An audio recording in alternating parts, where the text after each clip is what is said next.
Good evening, everybody, and welcome back to Zielonka. It is October. We have rain in the forecast. And we are completing our final harvest of the year. I've got 3 fields of carrots to pull up out of the ground. Field off in the distance there, this field, and that one right there, and then we're done.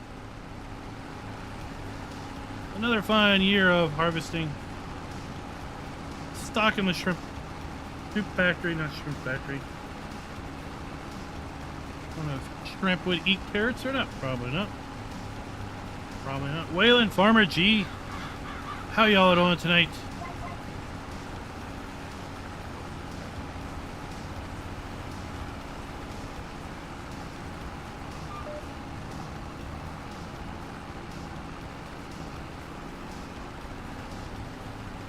Caleb, what's up, El Capitalista? Happy to have you here.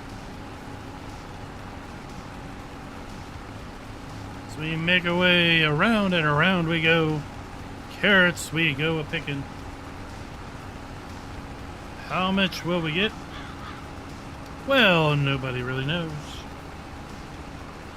We got 280,000 liters of parsnips sitting down at the soup factory, 300,000 liters of red beets, and 109,000 liters of carrots still down there, 242,000 liters of potatoes. We got lots of soup in the factory. We're gonna have to haul some soup off once we get done the pre-show. I haven't made my monthly soup run.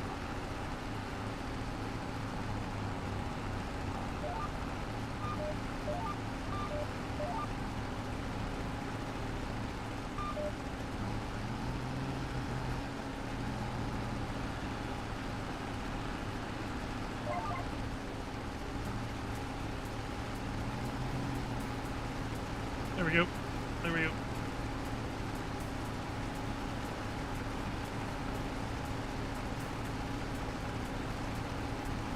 This field is kind of hard to find the center. I don't think I quite found the center because it's oddly shaped.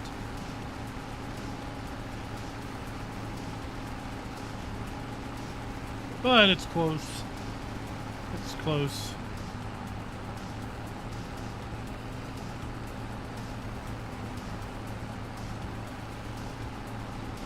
Oh. Harvester's full.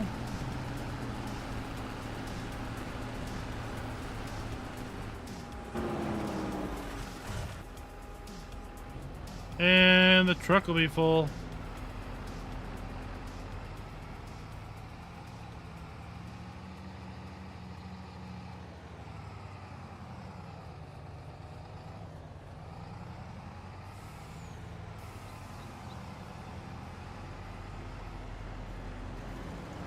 Come on, truck. Let's get some move on here. Well, that was a lot fuller than I thought it would be. Otherwise, I'd have emptied it already.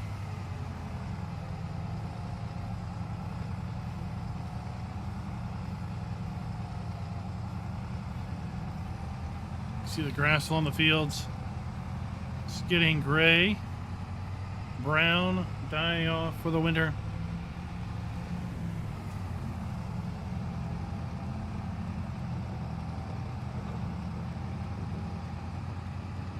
How's everybody's weekend been? Hope you don't have foul weather. It's supposed to rain most of tomorrow here, but it will be above freezing, I believe.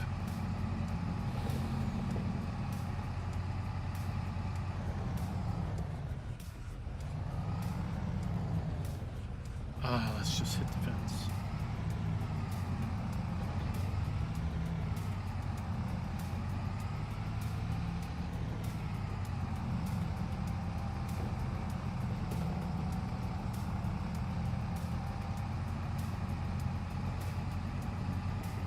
Who else is playing on the map? What maps are y'all playing on? put a community post out earlier this evening. Some interesting numbers I had accumulated.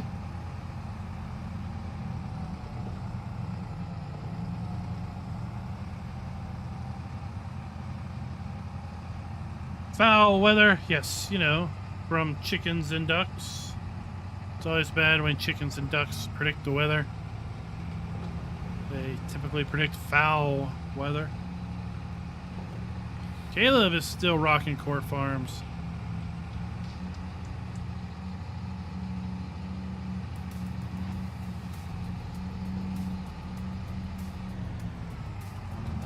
Well, isn't it foul whichever way you spell it?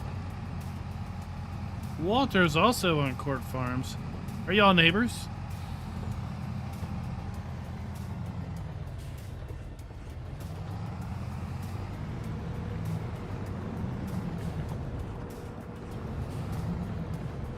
Triple cropping?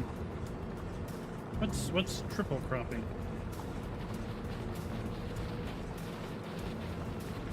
Six inches of snow. Well, that's merely a dusting for you. Non-colorful Coloridians.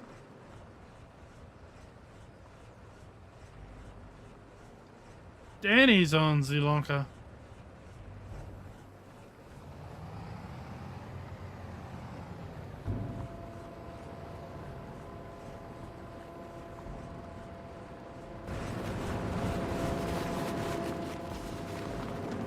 Let's see here. We've got all types of soups here. Let's load them up and move them out.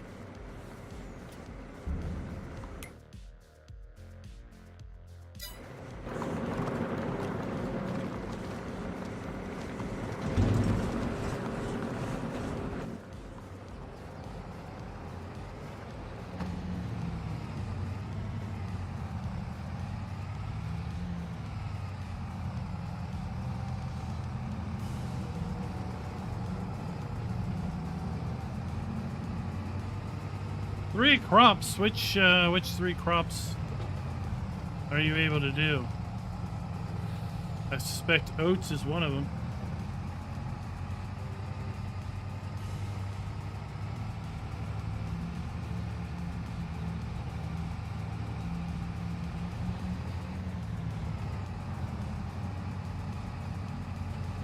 Walter, no, the community post is on the community tab of the YouTube channel.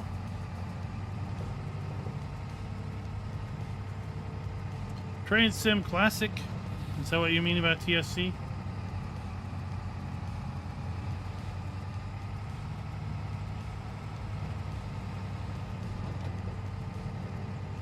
I'm so glad you guys stopped for crosswalkers.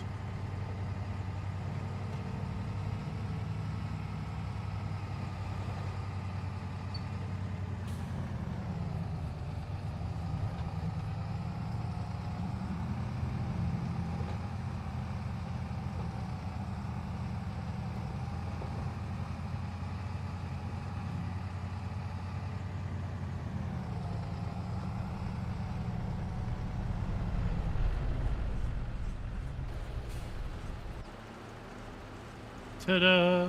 Okay.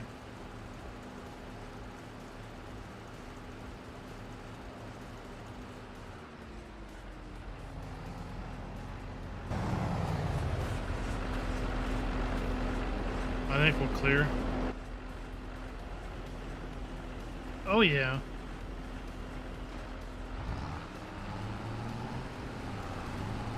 We cleared oats, black beans, and corn. Dang.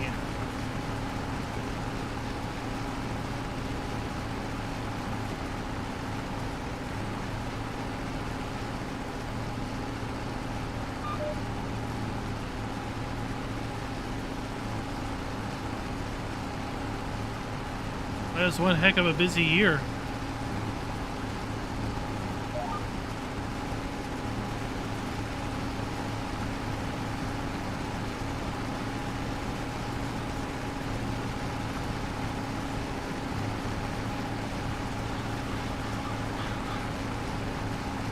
Definitely one busy year.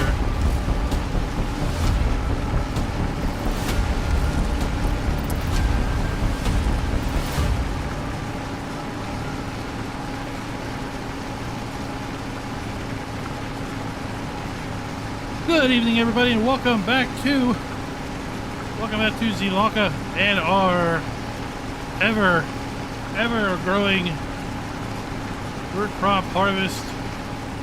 We've harvested potatoes, we've harvested red beets, we've harvested parsnips, and we now conclude it all by harvesting carrots. We've got 3 fields of carrots. As I mentioned in the pre-show, to get done, we're nearly done 1 field. We still haven't sold our soup for the month. We're going to do that here in a wee little bit, see how much money we collect off of that. As far as sales go, well, nothing super awesome available for sale that we really are looking to make use of.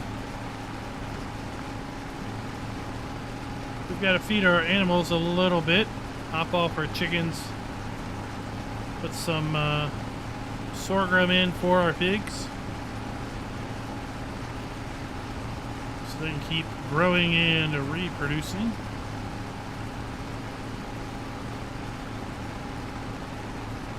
And then it's just going to be all about fast forward in winter and getting into spring so we can start this process all over again to see how much money we end up collecting. The money we made last year, we were able to pretty much buy almost all the equipment we needed for this year, so we didn't have to lease a whole lot of things. Hopefully we can clear enough money this year. I want to buy the preserve factory and expand my operations because I think we have too much, we're growing too much crop just for the soups.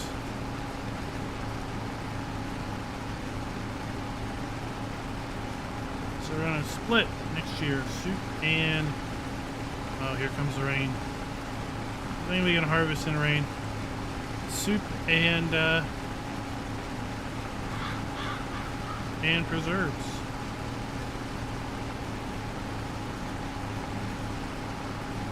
Where's the beef? We don't have beef. We have pork, though. Had some good homemade pulled pork for dinner. You know what else is good? Doug Henderson and Sherry Downs. They are good because they are farm barons. Thank you for being a farm baron. I'm sure we have all our members in the chat right now, but you know, if you're not and you're curious what this farm baron thingamabob is, we're full. You can go check down below the video. There's a join button. Click on that. You'll get various levels of membership. It is a monthly subscription, a modest monthly subscription. Helps out the channel a little bit. And you get some nice little perks. Little badges next to your name. Special emotes. You get a monthly video dedicated to you at Farm Baron level or higher. And you get listed in our credits at the end of every video on this channel and our secondary channel. We streamed earlier today over on our second channel. We'll be streaming tomorrow night on our second channel. That's where we put games other than Farm Sim that we are interested in playing and sharing. So I mentioned in the pre-show, I put a community post out there on the YouTube channel earlier this evening because I became aware of a couple little factoids. I've been watching my FS22 map tours playlist grow and grow and grow over the last month. We are now at 298 videos published to that playlist. 298. We're just too shy of 300. Now you may be curious how many map videos did we do for FS19? Well, as it happens to be, I know that number. 319 videos published for FS19 maps. So we are just 21 videos away from matching the number of map tours that we did in FS19. And for all intents and purposes, we have at least one more year of FS22 left to go. We also, if you go way, way back to when I started this gig, when I started putting out map tours, that would be early 2017. We have published 813 map tours since we started. This is what's in the playlist for 17, 19, and 22 combined. And I thought, you know, what, just for funsies, what's the, you know, how many days have gone by since then? And as far as days that have gone by, right, what's the average number of days that transpires between videos? 3. For the last 6 years, right, 2017, 18, 19, 20, 21, 22, 23, 3.5 years. For the last 6.5 years, we've put out an average of one map video every 3 days for that entire run.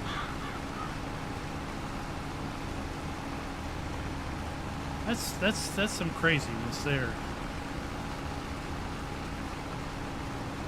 That's some craziness. And I personally challenge Rabbit Rob to go watch each and every one of them. We've got between now and the new year. Get started.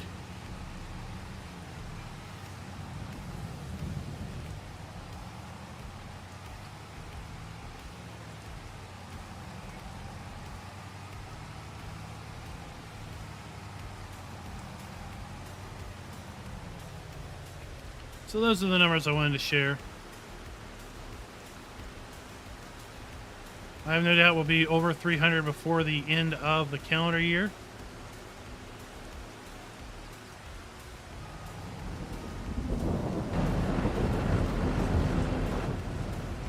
How close will we get to 319 before the end of the calendar year? That is, that's a little bit undetermined yet.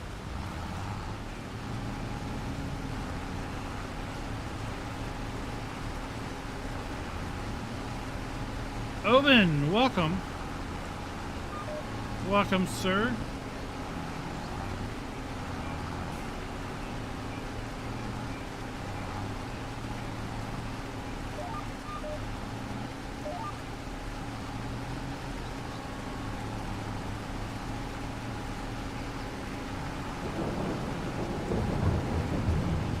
Halo loves Train Sim Classic or Farm Sim. You're playing one and watching the other. Hopefully you enjoy both evenly dispersed. Both. Well, I mean, you know, if you had a 64x map with a train on it, then you could Train Sim Classic in a Farm Sim.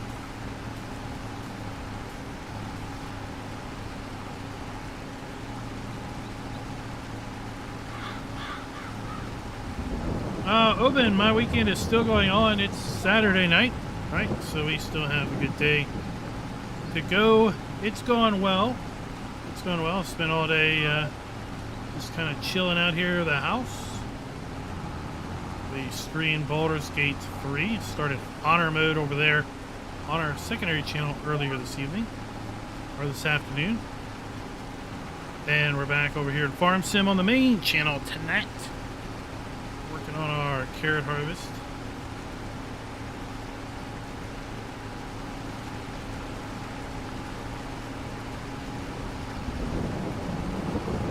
Tuning in early, no doubt, Aussie bush scalers. Is it not like 8 in the morning over there? I know at least one part of Australia is 12 hours ahead of me. I think a couple areas are maybe like 10 hours to possibly even 14 hours ahead. Bergness, good morning. Is it morning over there yet? AM hours? Have you hit the AM radio? Is there an AM radio outside the US? I don't know. What radio frequencies do you all use? Do you even have radio? What kind of music plays on your all's radios?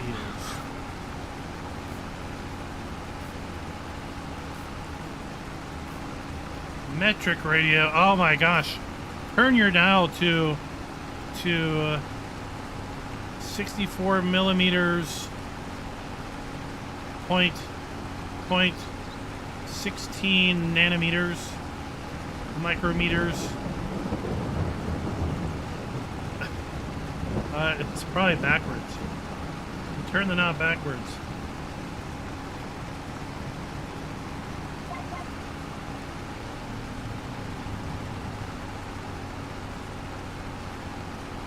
I'll tell you what, XM radio, I get 3 free months of XM radio every time I take my car in for service.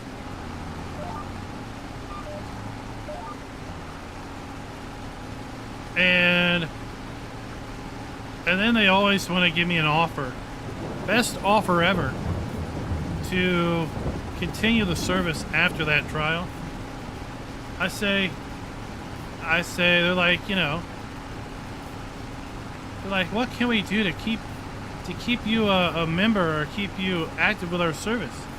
I say you can give it away to me for free. How much are you willing to pay for our service per month? I say $0. Are you offering the service to me for $0?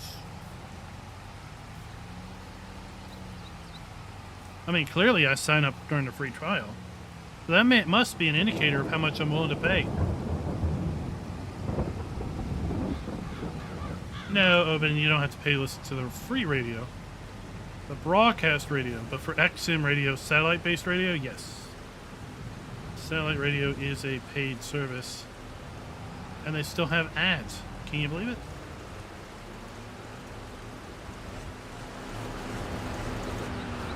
Maybe y'all don't listen to the radio anymore, right? I don't think my well, I know one of my kids probably doesn't even know what a radio is. Spotify, all those other streaming music services.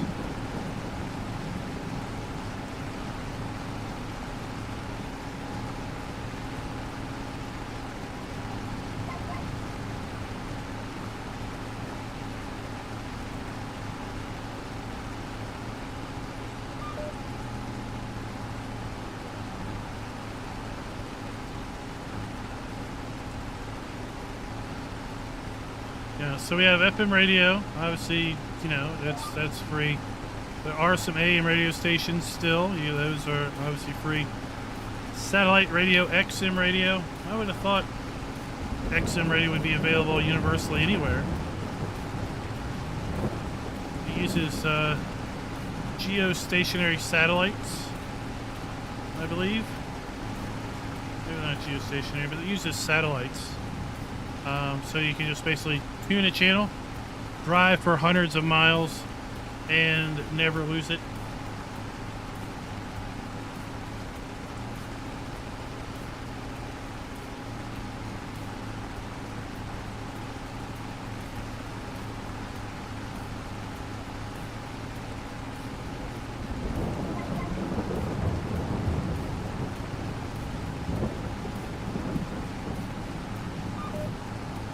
I'm an audiobook person, honestly.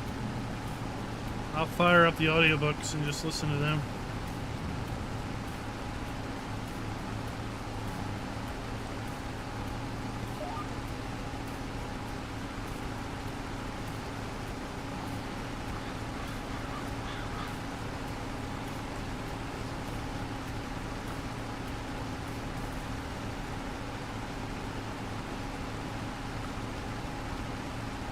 Remember when it was hard to get the music right?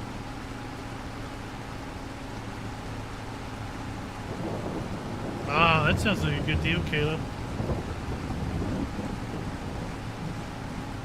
I take my car in for a free oil change next week.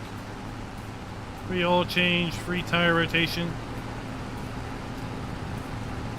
Right, they're gonna try to sell me an air filter or something. And a couple weeks after that, I'll get a letter in the mail from Sirius XM Radio saying, "Oh, you took your car in for service, so here's a complimentary 3-month subscription."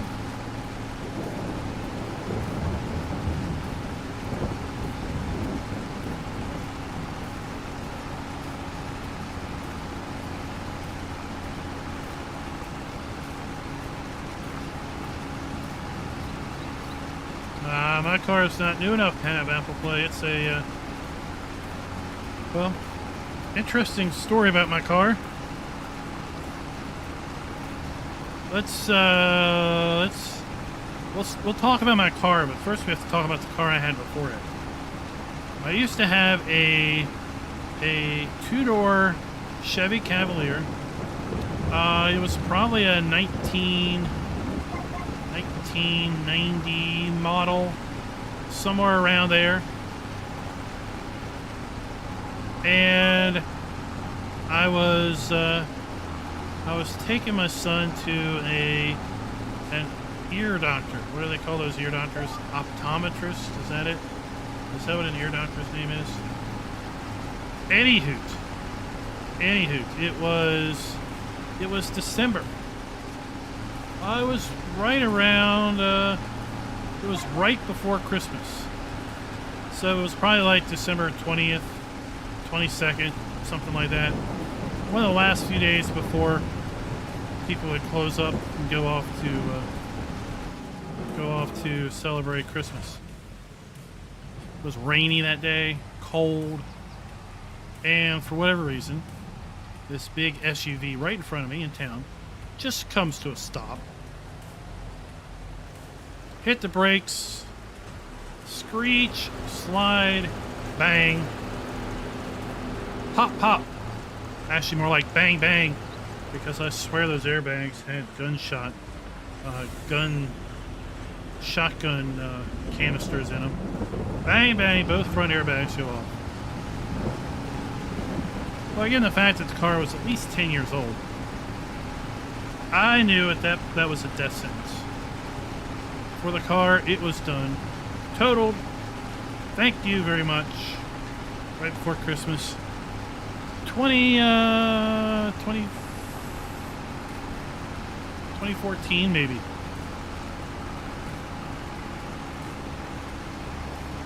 No, 2013. It was 2013. Any rate, I had just replaced my wife's car because, get this one, bang bang, their front airbags went off because a neighbor borrowed the car and was going to watch the Christmas parade in town, and a tow truck rolled back at a intersection and basically rolled back on top of the hood. Damaged the radiator mounts, damaged the hood, obviously hit enough to cause the airbags to pop pop. So we'd already learned, because that was a 10-year-old plus car too. So I knew the car was totaled. Sometime between Christmas and New Year's, I went out car shopping. And I had three requirements. I know it's a long story, but we're going to be here for another hour and 40 minutes anyway. I had three requirements. One, it had to be 4 doors because I had a kid in a car seat, right? And we love those car seats with the base in the car. You just click, just drop them in there. So it had to have 4 doors. It needed to be fairly low mileage, right? I didn't want to use a car that had like 30,000 miles on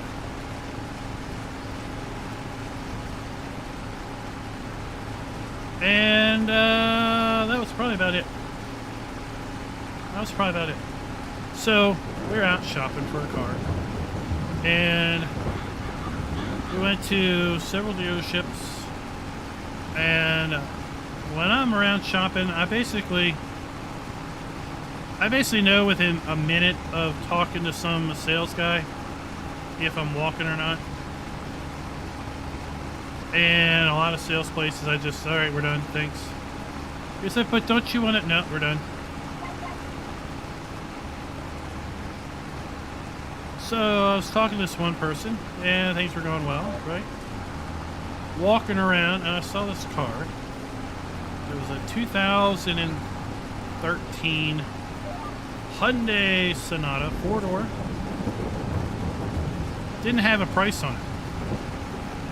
I was like, what's the deal with this car? They're like, I don't know, we just put it out. It doesn't even have, any of the paperwork on it. So they go back and look it up. It had like 5,000 miles on it. It was a 2013. Right? 5,000 miles on it in the used lot. I'm like, what's the deal with this car? And apparently this guy bought it in like January.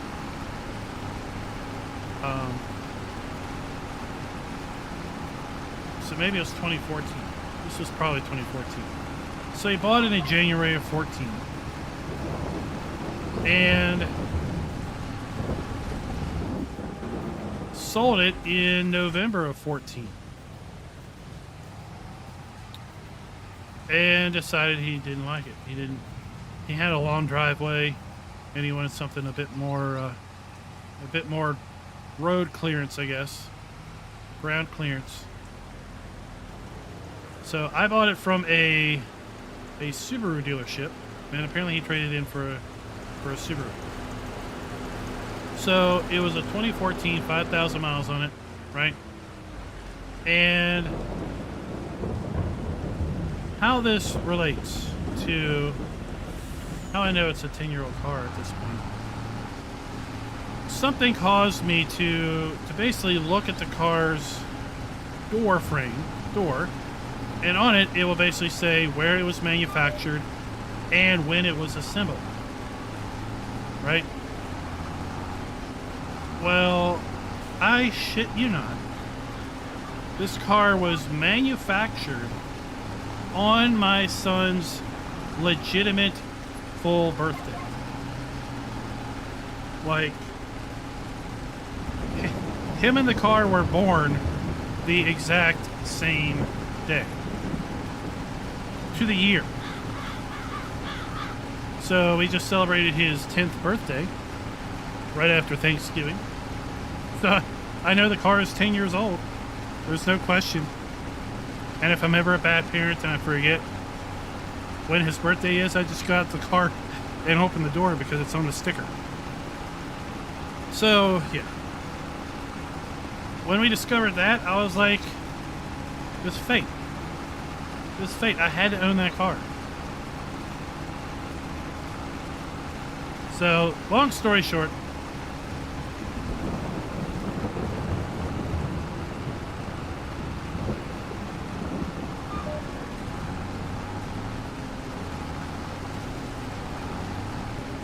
I really feel like I shouldn't trade that car in. I mean, imagine the story of when he turned 16 in 6 years. Oh my gosh. Keeping that car around for another 6 years. When he turned 16, if that's his car. I mean, could you get any cooler than that? Probably not for a 16-year-old. But for just about anybody else, right? That would be some really cool irony.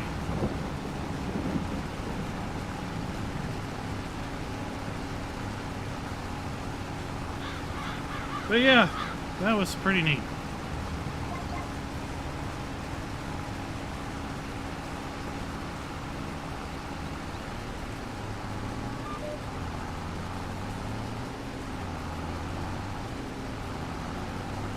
So we have 3 more passes up here.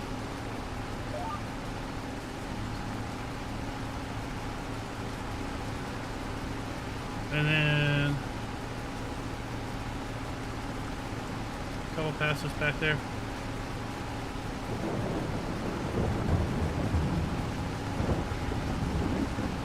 But yeah, we had to get 2 new cars in the same month in 2014.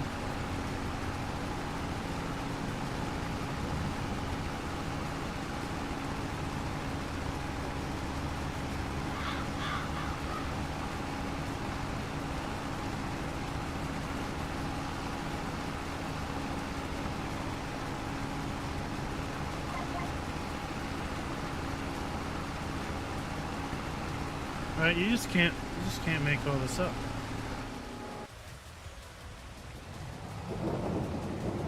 Now, let me tell you another interesting story, but it has to do with this harvester and something I've been observing. I think those of us that wait until the harvester's full to stop it, we're losing product. And I'm going to show you why. I think this way. I don't know what the optimal stopping point is to not lose product, but I think every time you go until it's full and then stop harvesting, we're losing probably about 200 liters worth of product. Right? You see we harvested a bit there, and it's not showing up until now, right, in the hopper. That's because the product has to run through all the conveyor belts and everything.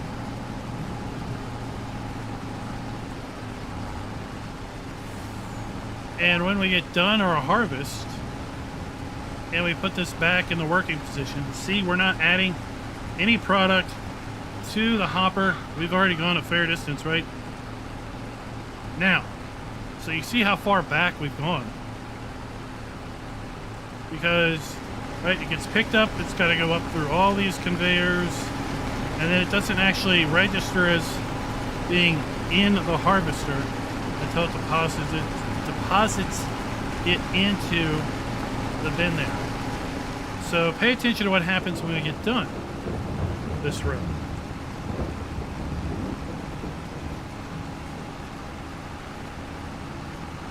Right? Product continues to flow into the hopper, even though we're no longer putting it into the harvester, right? So we're done harvesting, but we're still getting product put into the hopper. Now, I didn't pay attention to see how much we got added, but now it's done, right? So if you wait until you're at 5,500, however much product is actually on the conveyor belts gets lost. Right? So we start harvesting at 23:20. Stop. So 23:20. Let's get a calculator. 23:20 minus 27:40.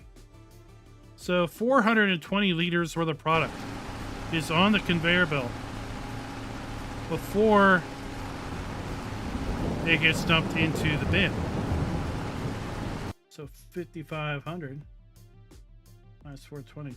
So really, we need to stop harvesting when we have about 5,080 liters worth of product in the hopper.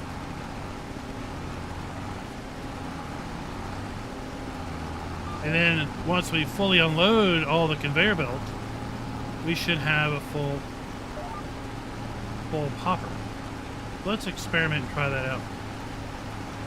So I realized this probably when I was doing parsnips the other day, and I've just been observing it and testing some things out. And that's my conclusion, that on this particular harvester, since it has storage, and since there's such a long delay from when you start harvesting until it actually goes in the hopper, if you run until it's full, then you stop, you're losing product every single time.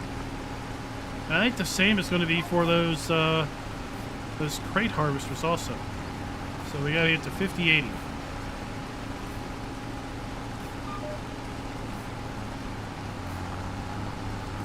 So this is gonna be a little hard because we are already there. So let's just go a little bit and then stop. So we're not putting any more product in.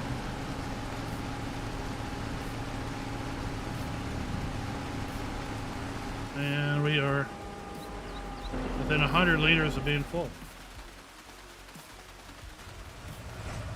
Is the premium DLC worth buying? I think it is. I think it is. I really like this map. I like this style of map. I've always liked kind of Polish styled maps. I like smaller fields myself. But still, these fields can easily be merged into larger fields if you want. Right? The equipment. The equipment alone is something that I think is got a wide array of usefulness. Right? So we get another pickup truck. We get a small tractor that's good for our winery, or not our winery, our grapevines, our olive, or just generally tooling around the farm, you know, pulling small things, 59 horsepower. We get some classic tractors, 150 to 180 horsepower here. We get some mowers, and these mowers will windrow as well. We get a really cool tedder. And this tedder has a feature called a boundary spread. And when we turn this on, we get this little plate. And we can drop this plate, and it prevents the grass from being spread out wider on that side. So let's say you're tedding along a fence row or a tree row, right along a forest or something. You could drop that, and it basically prevents you from spewing hay off into too close to the fence, right? So cool new feature. Got a couple more weeders here. Really nice trailer. Holds a decent amount of product. Can be configured as a bale trailer. We get a manure spreader. We get several cultivators. We get some general purpose seeders as well, right? So here we have a nice 10.5 meter wide cultivator, disc harrows, another decent seeder. We get this thing, which can be configured with a seeder, or can be configured with a subsoiler, and then put fertilizer in the ground. We've got some sprayer options, and these sprayers are variable width from 27 to 36 meters, 2 trailed sprayers, and a self-propelled option. And then we move into the specialty equipment for the new root crops, right? But we don't just have the specialty equipment for the root crops. We've got all this other more general purpose equipment as well, right? So we've got a fair bit of specialty equipment just for working with the root crops. I think this thing is awesome. This is a 3-point hitch forklift attachment. You can put this on any tractor and convert it into a really cool forklift. So unlike the Platinum expansion that came out last year, where the bulk, if not all of its equipment, well, other than these Volvos, right? The bulk of this equipment that came out was forestry focused, right? You could say the only thing that isn't forestry focused is this Volvo tractor. We've got a dump truck. We've got a wheel loader here. And then we have the Volvo wheel loaders here and here. And these semis, they're not exclusive to forestry, but a lot of this other stuff was, right? So its overall usefulness outside of messing around with trees is a little suspect. But I think the premium expansion this year has a much wider variety and usefulness of machinery. The crops, right? If you're willing to put time in, the new crops in parsnips, red beets, and carrots add some additional gameplay elements, and they are available across all maps by default.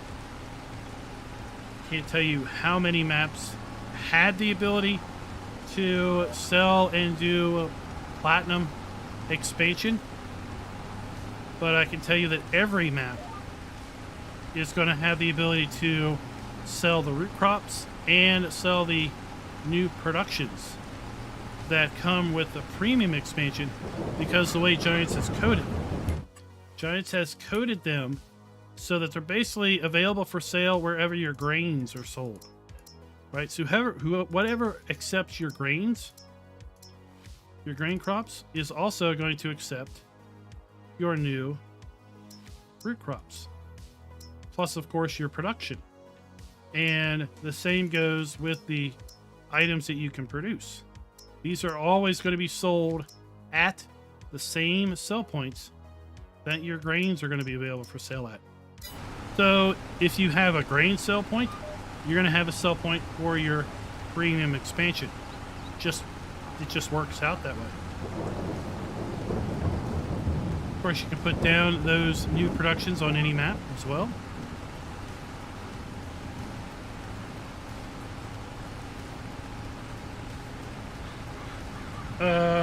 They've also added, with respect to the animals, so they've added the new root crops to pigs for the pig food. If you don't feed pig food, then you could use these new root crops as pig food.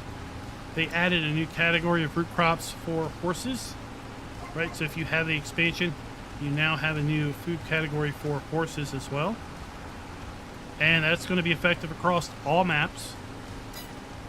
Doesn't need to be updated or anything like that.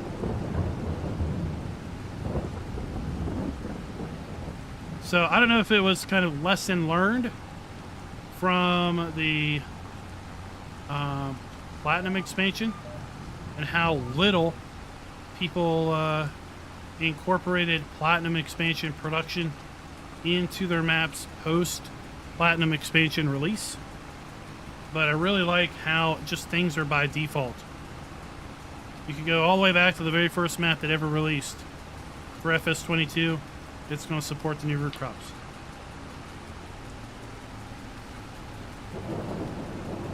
Corn, yes. This is a mod. You can even go in here and see if, for example, there is custom recipes for TMR. It's called Animal Food Overview. I've added it now to my map tours, so I can quickly pull up and see what the animal foods needs are for the given map.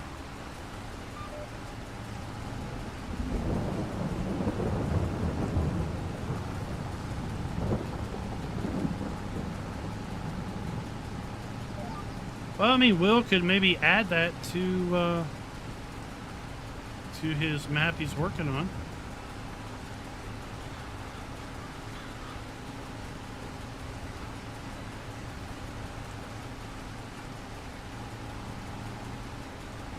Alright, so let's go until we're at 5080 and see if I can validate my point here. There, stop. And we should now... Yep, done. I think we may have lost a little bit of product there. But yeah, with this harvester, I would stop when you're at 5,000 liters or so. And then you'll be able to empty the conveyor belt before it gets to its max fill level. Otherwise, you're going to lose product. 420 liters worth of product every load.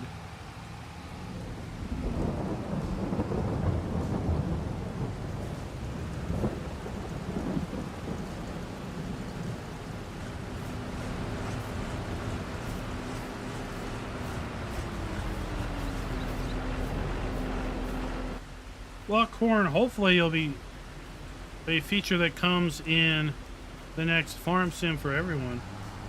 It's only for PC because it makes use of a script.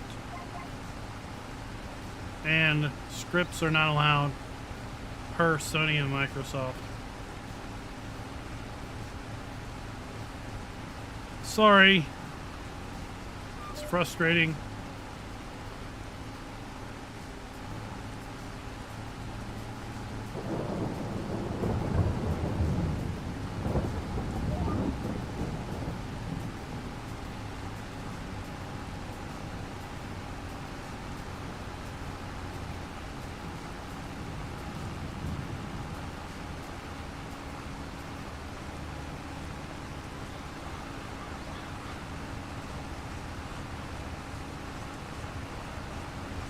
Even Tuki, if the map has custom food.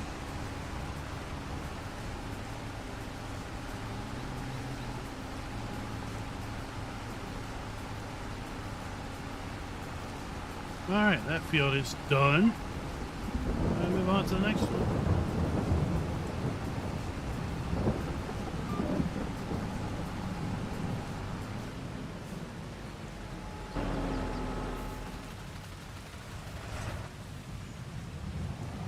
Off we go, off we go, off we go.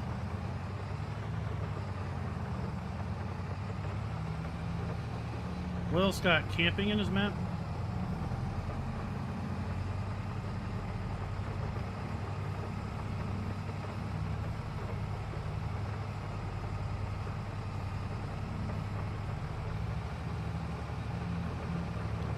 I mean, isn't pretty sure it's in the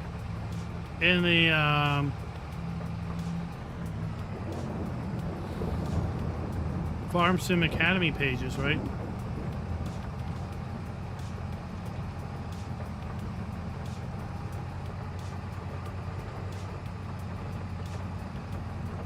I hope the next Farm Sim has water drops on the windshields when it's raining.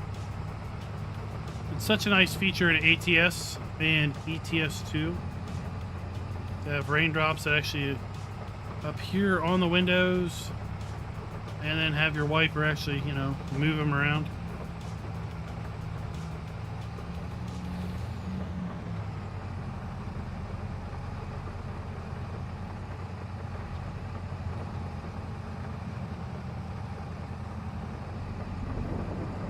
So I think that field gave us 2 loads, just about 100,000 liters of product. It's just a shader. I've seen it working example for FS22. It's just a shader that you can add.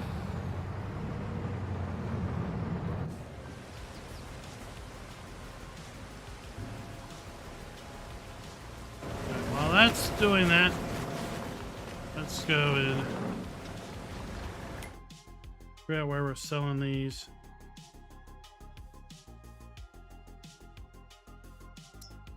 Soup at the supermarket. Looks good enough to me.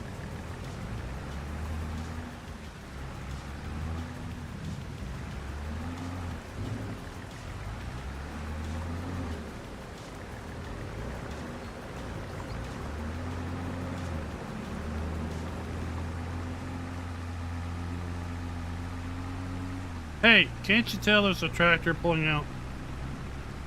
Always yield to the slower vehicle. Isn't that the rule? The rule of my road is yield to me.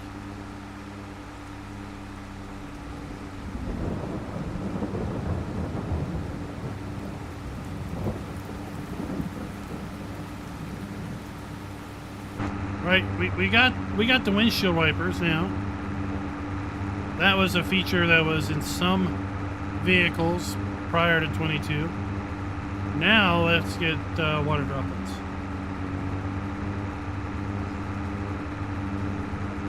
Well, Will, I don't think anybody in Florida is ever in doubt. It's just pull out. Clearly, I had the right of way.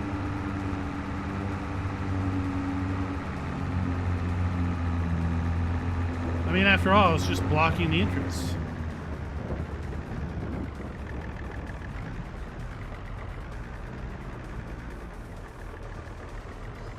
Let these guys unload product like so, flipping fast.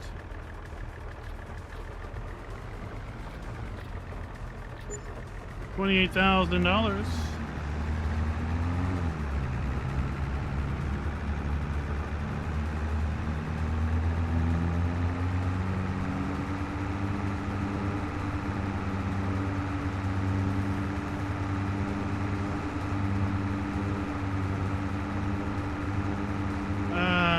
I think I'm the original bad driver.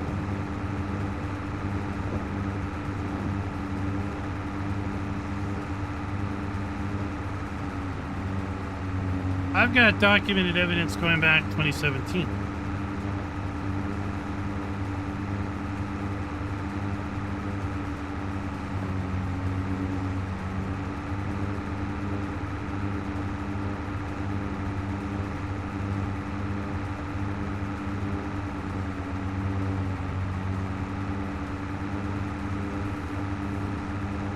Well, Polite would say that he's been getting lessons from me. That would be the polite way of doing it.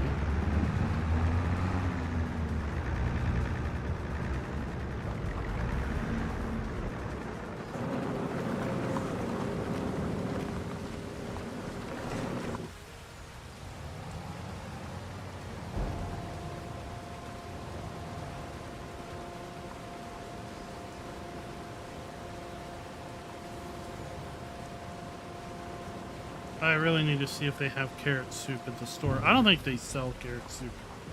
I don't think it's a real thing. Is there such a thing?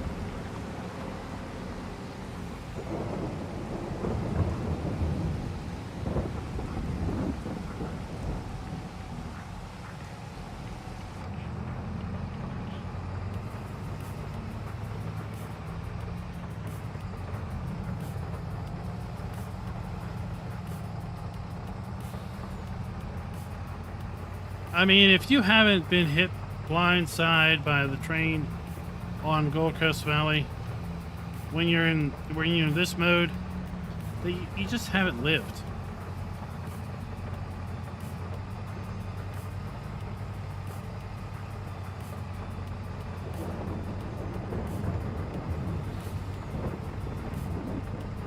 Because I tell you, those trains flew around. Scooters Workbench, welcome. Welcome to the Nut House, the Looney Bin.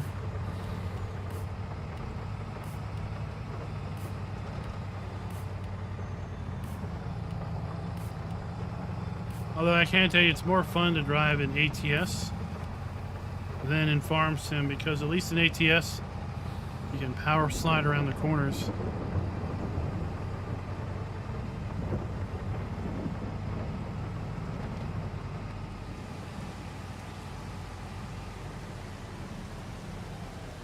Here I just have endless traction.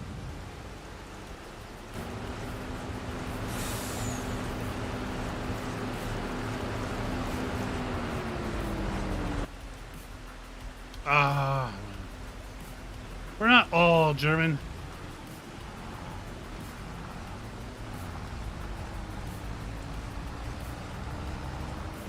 Right? We have, we're from America. We're from all places. We're from everywhere. We're everywhere at once. Alright, off we go. How close am I to... pretty darn close. There we are.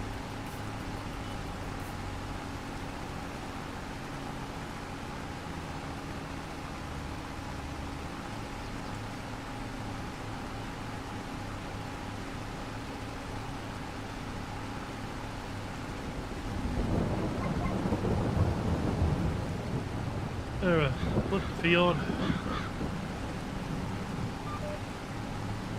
Close to the middle. I think next year I'm going to expand this field out a little bit more.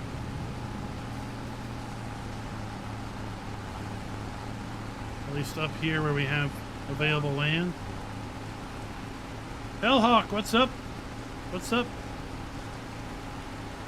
8 more miles to go on your train sim run.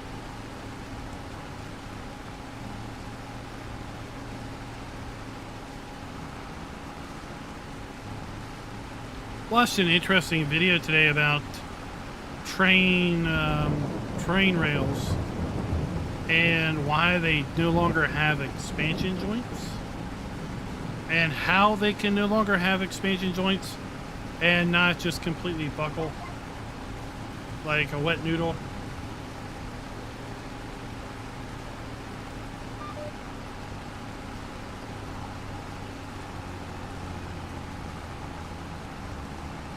I mean, I'm surprised.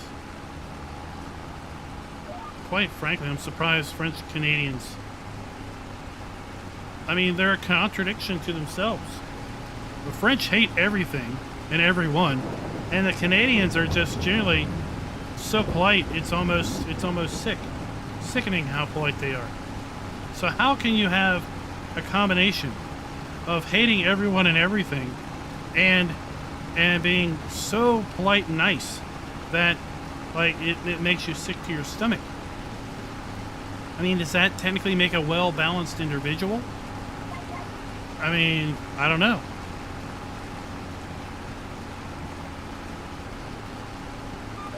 I mean, seriously, you know, the French bread thing, it's like, why would they make a French bread? It's like a baseball bat. Because they hate everyone. They want you to lose all your teeth. Hello, sir, with the long name that I can't pronounce. How are you doing this fine evening?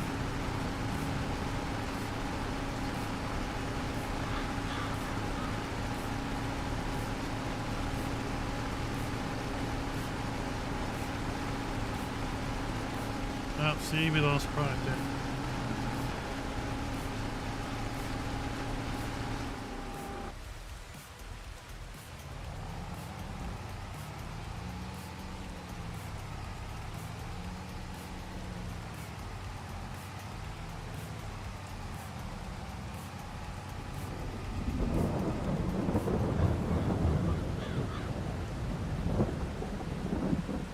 So, Bertus, my college student, told me she did a report on Germany for a geography class because she thought Germany would have, you know, really interesting geography and stuff. I say, you know what, you should have done a video, or not a video, a report. So you should have done a report on Iceland. She's saying, why? Isn't it just covered in ice? I'm like, no. No, that's Greenland. Greenland's covered in ice. Iceland is actually green. Sometimes. When it's not, you know, having active volcanoes spew molten lava all over the place. She was like, what? I'm like, yeah, they have active volcanoes there. It's sad. It's sad, the state of our youth, our youths, and their lack of education. But yeah, try to educate her a little bit on Iceland and how it's far more interesting than Germany.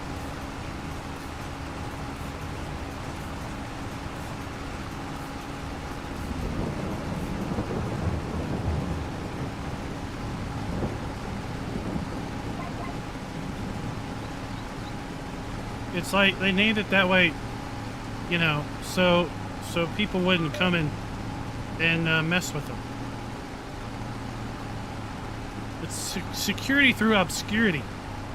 Let's call our country something undesirable that no one will ever come visit. Anywho, another interesting article I read was in the Associated Press. It's really sad the Associated Press had this article because it's like 100% logical. Like, duh. How is this newsworthy? Ah, you like Farm Sim 19 or 18? What about Farm Sim 23? Have you tried that out on mobile? It's like so close to FS22 on PC and console. It's ridiculous the way it looks. In fact, they just put out a content update for Farm Sim 23 on mobile that adds sugarcane as a crop, and of course you get sugarcane equipment with that free content update. Okay, back to the Associated Press article. It was all about how COVID has set the world's children back massively with respect to science and mathematics. And I'm like, no shit. Who would have thought not going to school for like a year would have caused children to have setbacks? I guess people who aren't that smart to begin with would not have thought that. I mean, who would have thought that trying to go to school remotely, trying to teach elementary school kids remotely so that they're focused on a laptop screen. No, they're not focused on a laptop screen. Their attention span is like shorter than a snap of a finger. Come on. Who would have thought that that was not an effective way to teach? Anyone in their right mind? Anywho. The article went on to say, and this is where it's a sad state of affairs, but darn it, America, we are better off than we were before COVID, because our children are just less stupid than the rest of the world. Basically, that's what this article said. That while we have always trailed lots of other countries in mathematics and science with respect to children, high school, elementary school, and such, we've actually moved up in the listings. But the only reason we've moved up is because we became less stupid than the rest of the world.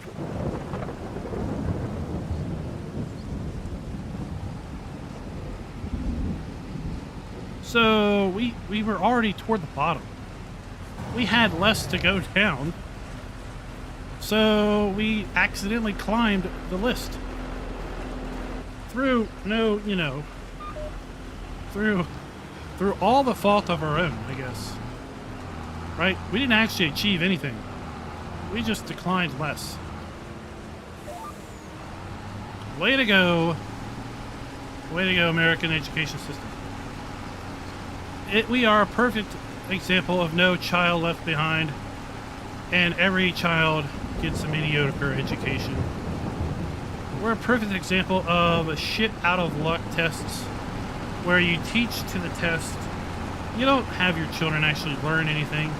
They don't learn the skills like critical thinking. All they learn is how to reproduce a fact and put it on a piece of paper. And then promptly forget that fact because they have other tests they have to figure out how to reproduce that information and put it down on paper.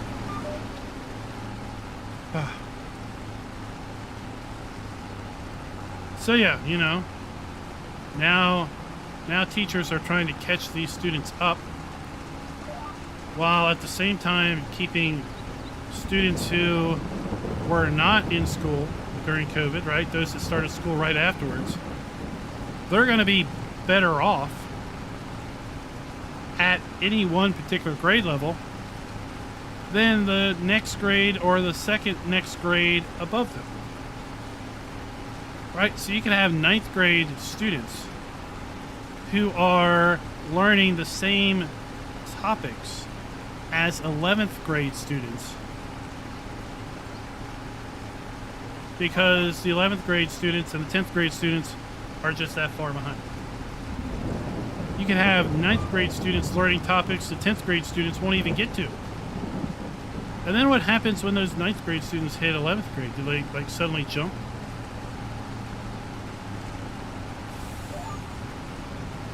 I don't know. It's just totally screwed up.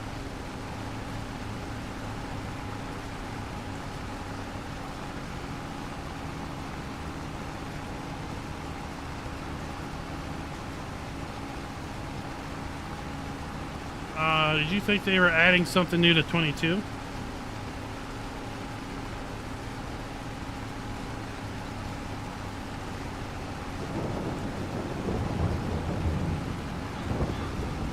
You were not happy about how mono the things to do in 23. What do you mean by that?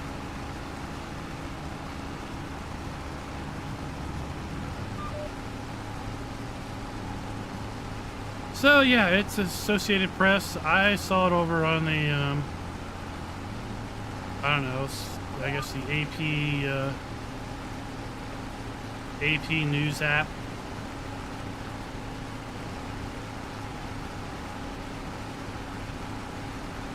But yeah, we try to teach our kids here at the house to have some level of critical thinking, some level of analysis.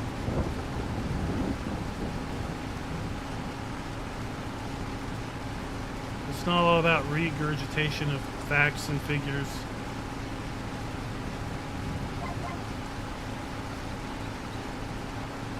Right, our college student was telling us that one of her faculty, one of her professors would dedicate a class after a test. Like the next class would be dedicated going over the test. And if there were questions, a decent percentage of the class all got wrong. Right? He would elicit discussion about that topic and basically say, well, all right, I was expecting answer X, but the vast majority of you, or half of you, a quarter of you, put down answer Y. So why did you do that? What was your thought process on why you thought Y was the right answer? And she's like, yeah. And then sometimes he goes like, yeah, okay, I'll give everybody a point for that. And she's like, I don't know what he's doing. Like, he's seeing if you actually are critically thinking. Do you have an argument to your answer?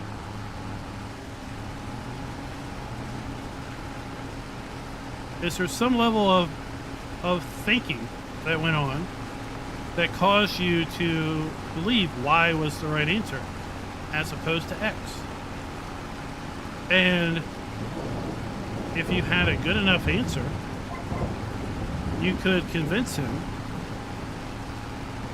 that Y was a reasonable answer.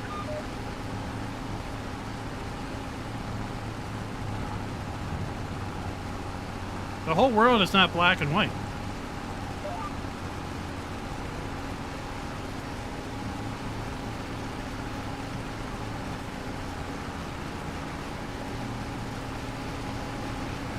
Richard, what have I set up here? What do you mean, what have I set up here? I'm harvesting carrots with the DeWolf harvester, and I'm unloading them into this truck.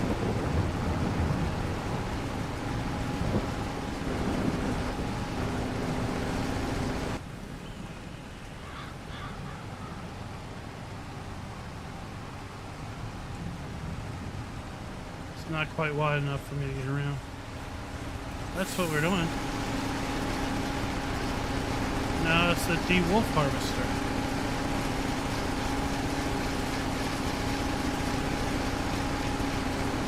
Comes with the DLC.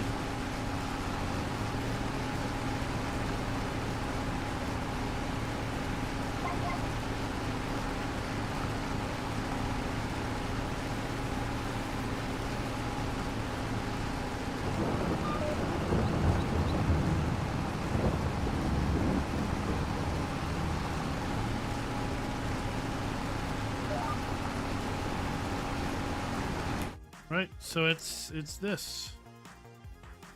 It's this harvester right here. The GBC.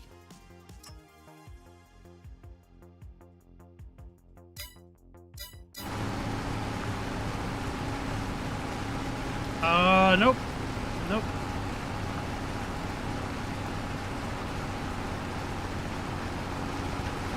I mean, it kind of looks like the Grimmy, right? From the conveyor belts, the hopper, but you know, honestly, it's you're digging something up out of the ground. Either way, so they can only differ so much.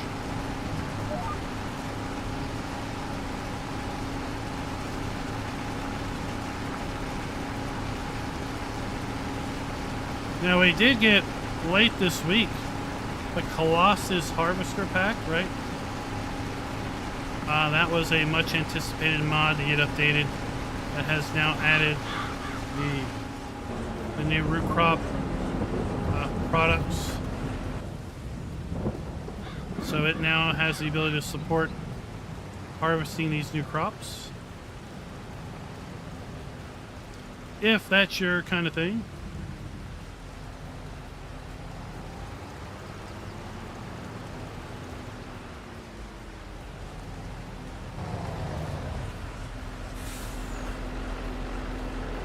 I wish you could harvest this way, but of course you look at that conveyor belt, there's no way carrots are going to go up that conveyor belt.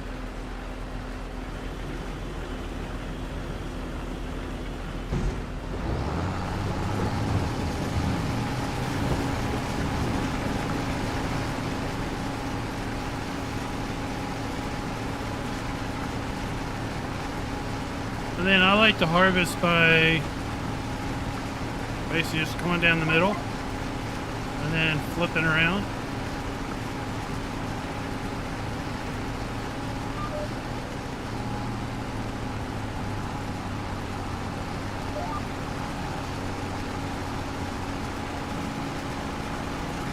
And with GPS set, I use these settings 2.47 feet, no offset, and it's basically 3 lanes off from the crop you want to pick up. So once you know the distance and once you know 3 lanes from the row you want to pick up, just lock in your course, you're good to go.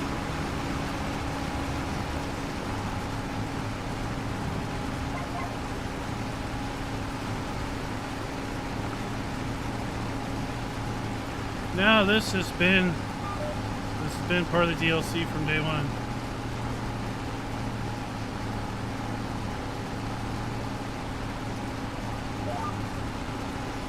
Yeah, I guess we had multiple harvesters get released in the last week or so. Right, Giants has clearly moved beyond the premium expansion release time frame to get things out. Probably about another week and a half before they break for the rest of the year.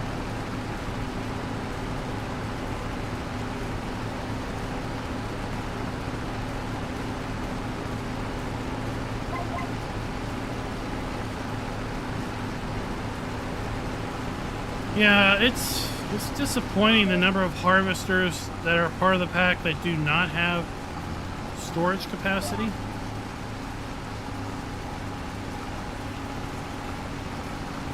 Because it really does limit your usability of them in single player, especially for console.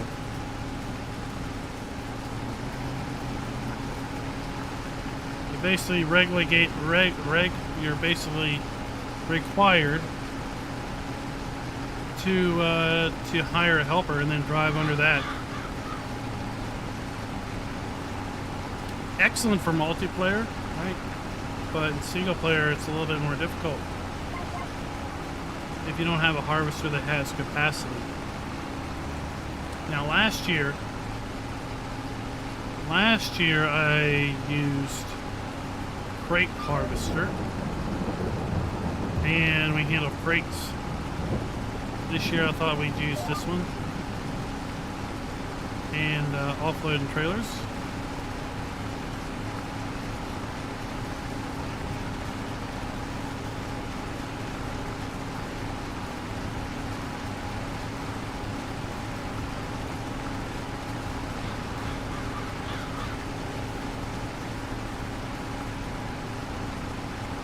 Yeah. Yeah, I've heard about that. It's not something I want to do. But it's definitely possible to use that ginormous pallet bag thing. And I guess one side of that pallet bag has a loading trigger. And if you position it right, then it will just load product off the conveyor belt of the harvester.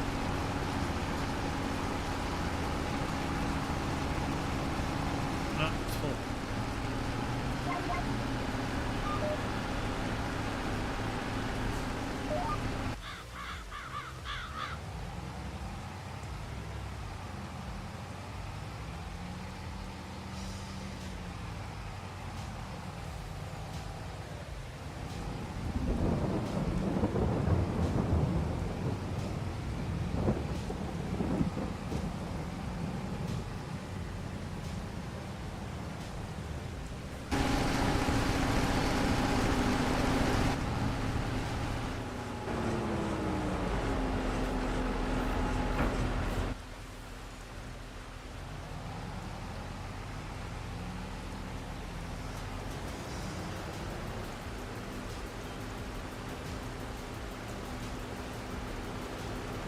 I don't know, Richard. I mean, that's skirting the line. Depending on how they do it, it's skirting the line. Given the fact that this stuff's locked in behind DRM, right? I don't know what's possible without, you know, going and cracking the DRM.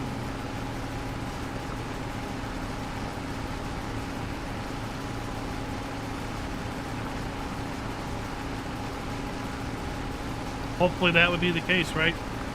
Especially if they have the intentions of uploading it to Giant, right?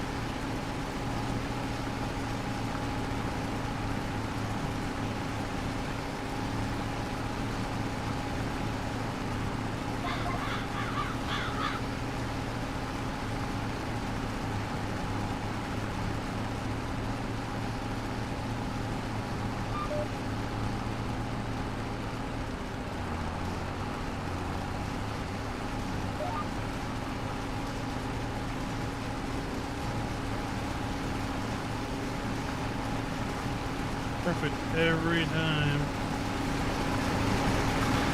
And then, I don't know, have you all seen this?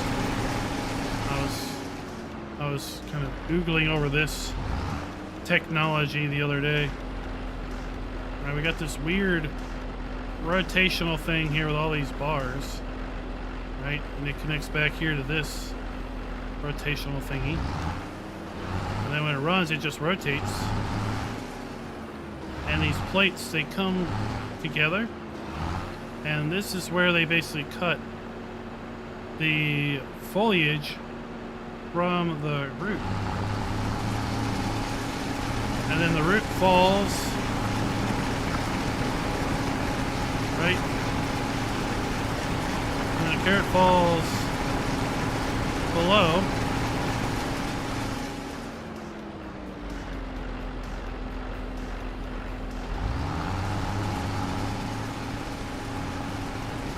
Really cool engineering, really cool animations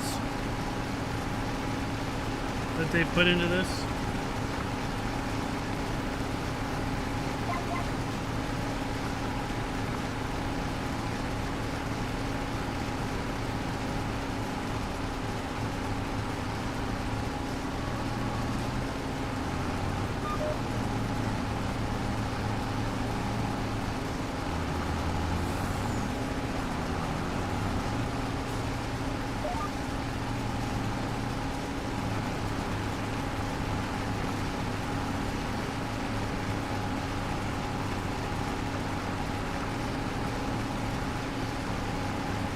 Yeah.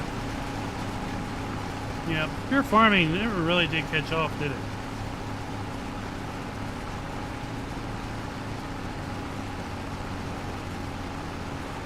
I don't really know why it never caught off either.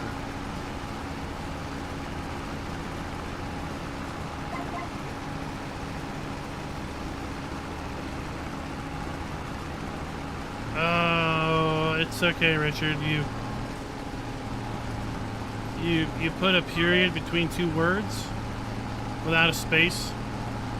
So the bot is dumb. The bot is not smart. The bot is dumb, and it thinks two words with a period is a URL.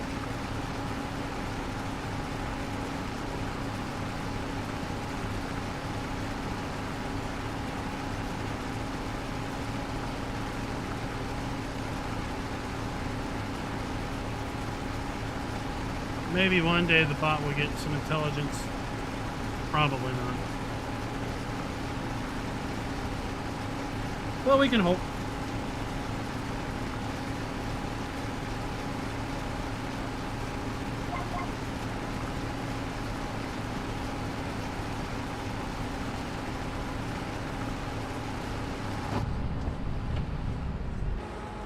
Yeah, it's sad, Oben, how many people have no regard for things like that.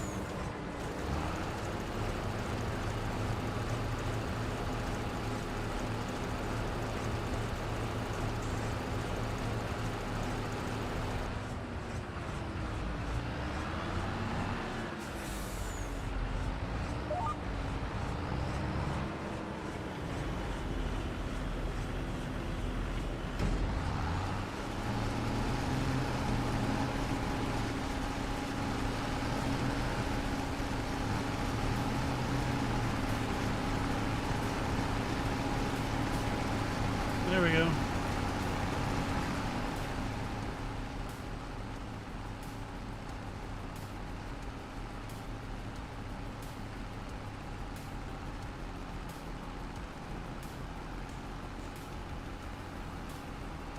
Hopefully we get an announcement from Giants before they break for winter. It is around this time last year we had the announcement of the year 2 season pass. Are we going to get a year 3 season pass? Are we going to get an announcement about something else?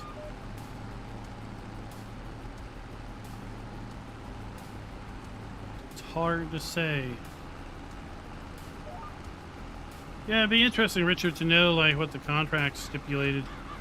Yeah, where did the equipment loadout for the pack come from? Was it something that D Wolf stipulated, or what?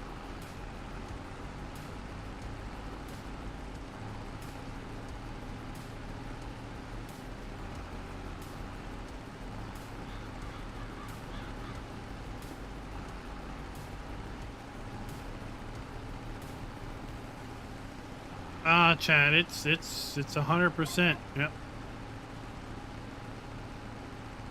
This stuff does take a long time. I mean, I started this field that's now done. I started it around 7 p.m. Right? About close to, well, an hour before the live stream when officially started. And it took about an hour and 40 minutes to do this field that we're just driving off of, right? We honestly will probably be working this field still when we close out today, and I still have that field over there to do, right? I still have this field to do. So I've done that one. We're working on this one. I still have that one to do. That's the last field I have to harvest. And then I will be 100% done for this year.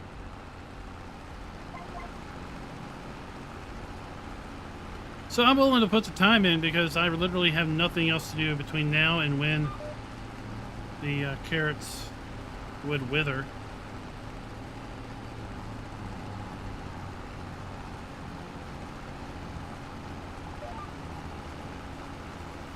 But if I was trying to rush and get other crops done at the same time, right?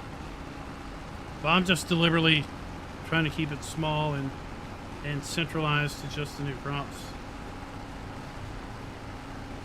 I mean, I would love to be able to I could double my working speed if I use this one, but it all floats to a conveyor belt, right? What if this one had a hopper? I mean, that would be awesome.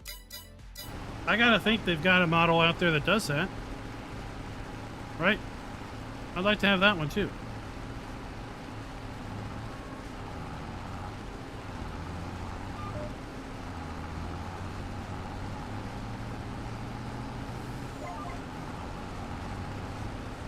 So I've been thinking about, right, when harvest comes next year, because we'll probably have time to do one more yearly cycle before the end of the year. I thought about when harvest comes next year to try to find someone to come in here and help with. And we could run, yeah, either the 2-row one, or we could do the self-propelled 4-row one in a multiplayer type environment. Because follow me's fine, right? You can set the offset and everything. But when you have to start doing turns, it can start getting, you know, a bit cumbersome to manage the turns.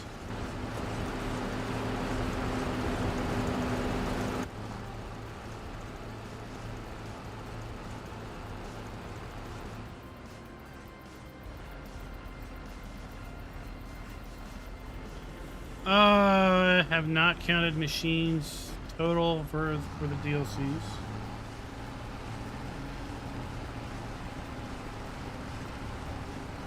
I mean, you might be able to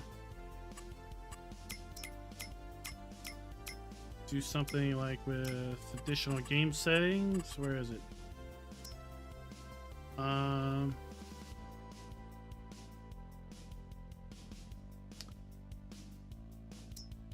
Only show me DLC items. And then, right, 1, 2, 3, 4, 5, 8.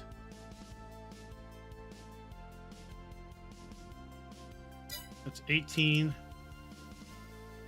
22, 23, 24.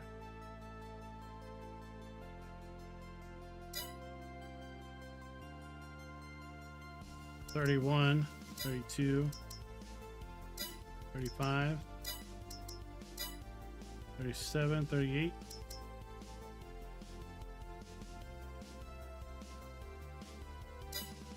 47, 48, 52,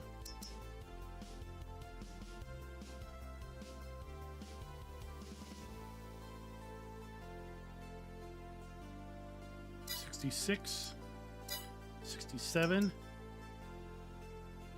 69, 73, 75, 77, 78, 81,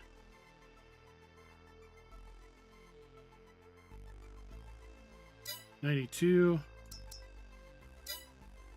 94, 99, that's 100, 104, 5, 109, 111,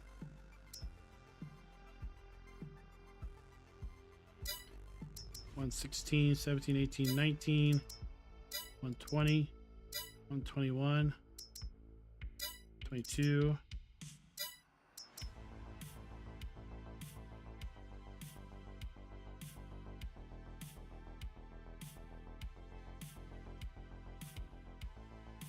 141, and these are new.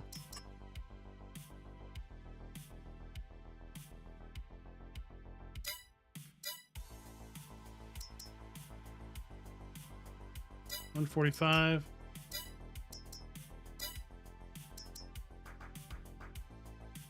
We're not even counting spray paints. 45. I think that's like 47. 48, 49. 152.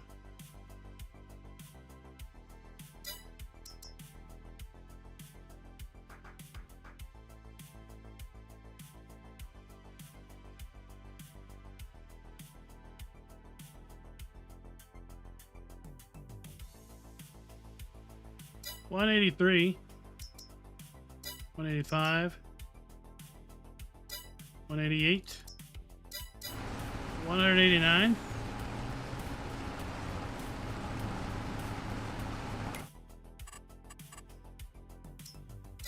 So rough count 189, give or take a couple.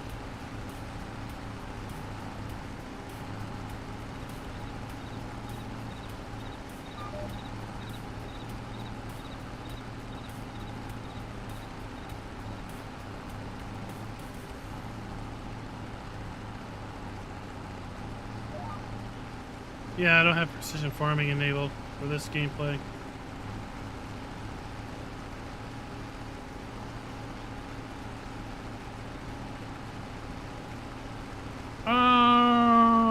Is it not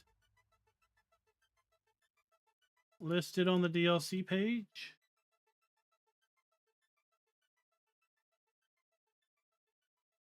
It's listed on the DLC page, so I would call it the DLC. It's not from Giants, no, but it is listed on the DLC page of the Giants website.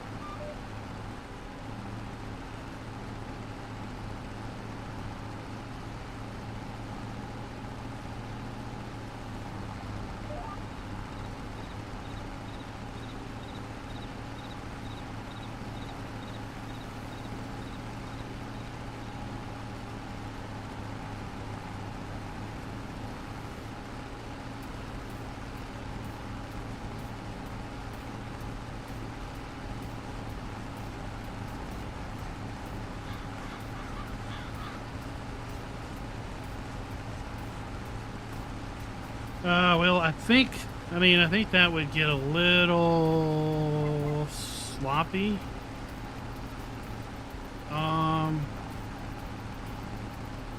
We had a discussion about this in the Ambassador channel recently, actually, but I think it would get a little sloppy. Because I think Farm Sim is a little bit different than, let's say, American Truck Sim or Euro Truck Sim. Right, I think there would become this confusing dependency chain on features, right? So unless they offered engine updates, free updates that included new functionality within the Giants engine itself, the gameplay engine, then I think it would get to a really confusing state of you need this DLC for this to happen or that DLC for that to happen.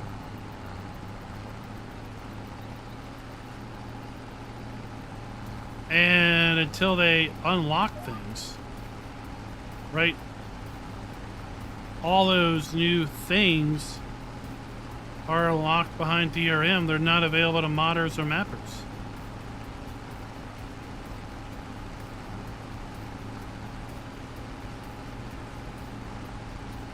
So, you know, the new trees, the rocks, the breaking up of rocks in the Silver Run Forest map, the tree contracts on the Silver Run Forest map, the clouds, the fog, the foggy clouds that you have in the morning on Silver Run Forest, the water you have on Silver Run Forest, all locked away, never to be usable again.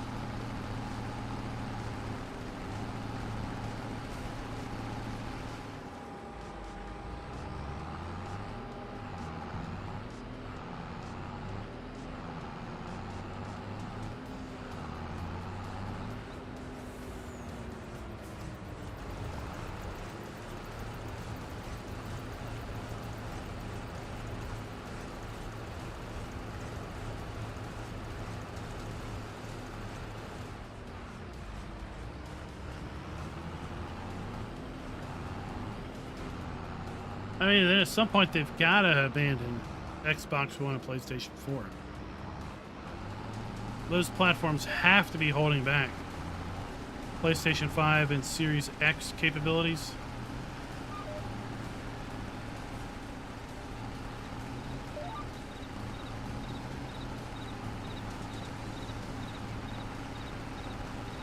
I don't think it would be a very good clean break.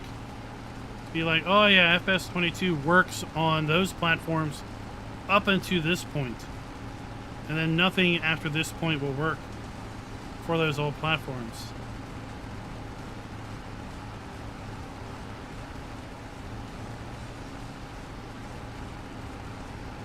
Well, that's right, Will. It could. It could now, but they don't, right? That's the frustrating thing.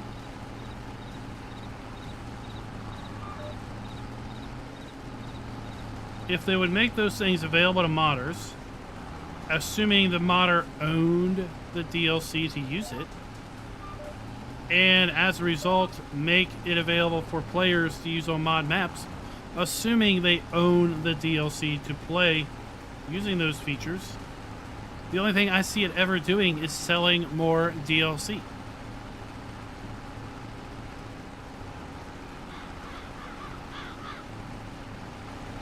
Right?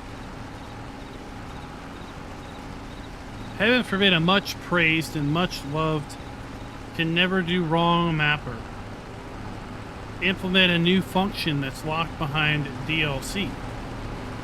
Heaven forbid that, and cause that map to be so popular and so wanting that players are like, oh, I'll buy the DLC just so I can play that map.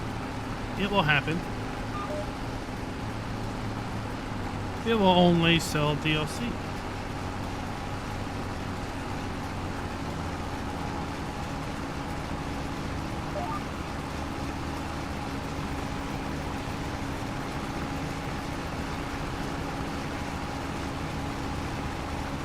I would hope so and expect, Oben, that if it's FS25 that's coming out in late 24, that it be for Series X and S and PlayStation 5. That would put the weakest link, the Xbox S.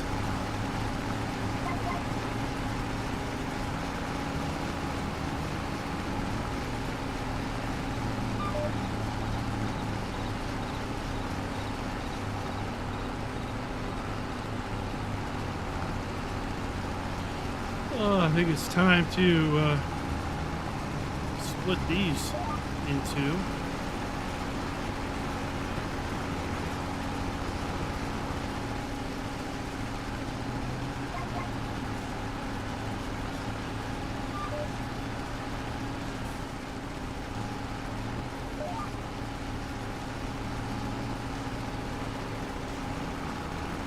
It's hard to understand what Giants' thinking is on that.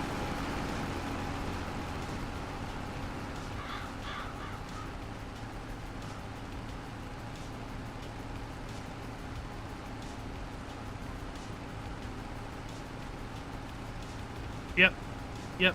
I mean, right? We get the placeables. We can put the placeables on any map, but we don't have the trees.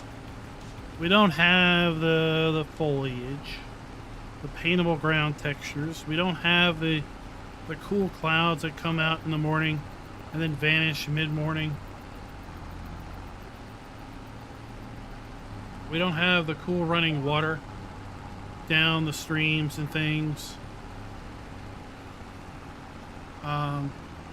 You know, the crushable rocks, the ability to do forestry missions where you cut down marked trees.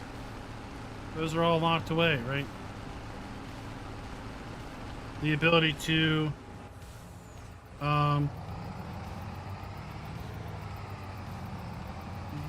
for a modder to do something like a buildable roller coaster. Or what I have suggested to Giants in the past, to take that same buildable roller coaster function, but allow us to place, right? Allow us to go here under sheds or under animal areas, and instead of putting down an outside pin like that, imagine you put down a slab of concrete, okay, or you put down an area of gravel that looks like an area of gravel, but you click on it, plop it down. You also get some triggers that come down, and as a result, it is now a building site for your new cow pasture, your new cow building. It's a building site for your new machine shed. And you now need to transport logs and beams and metal rolls, wooden shingles, whatever, to that building site. And over time, let's say over the period of 6 months, 4 months, your cow pasture, your cow building, your barn, your storage shed, your farmhouse is constructed before your very eyes. And you could literally do a start from scratch, right? Frontier style.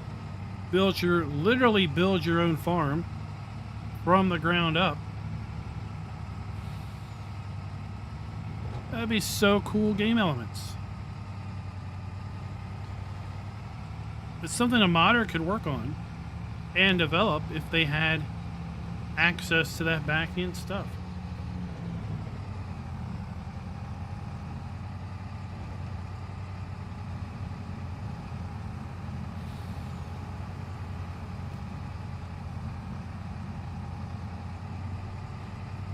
I mean, who wouldn't like that on, let's say, Western Wilds or No Man's Land or some other wilderness map where you clear the land, you put down some building sites, and you start bringing it raw materials.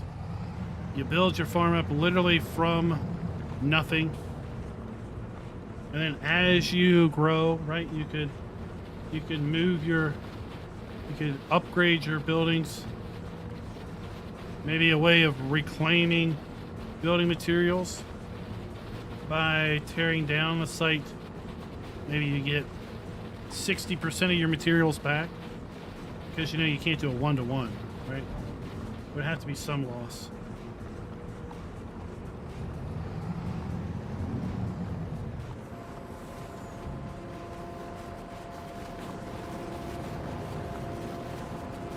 But buildable building packs would be cool.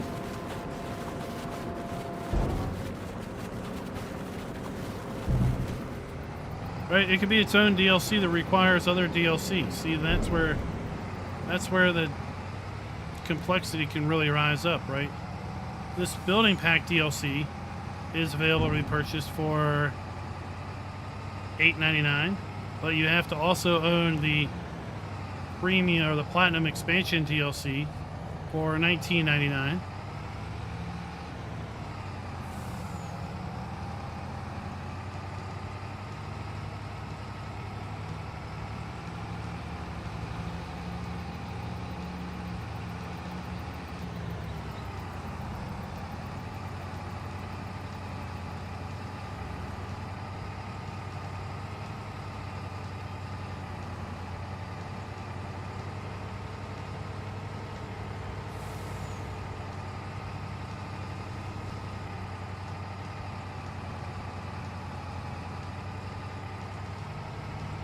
They could be modular.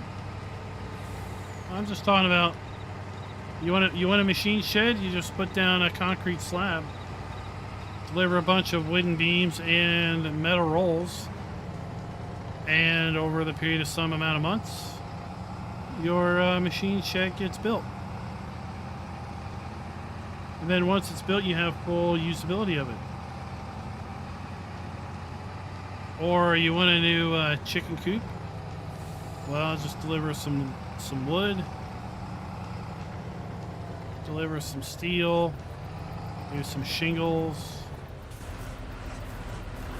right? Some planks.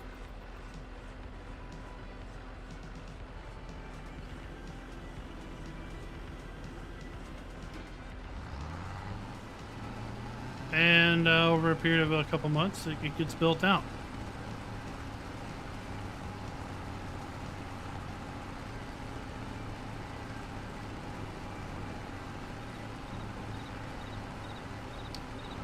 So you can turn free place mode on, right?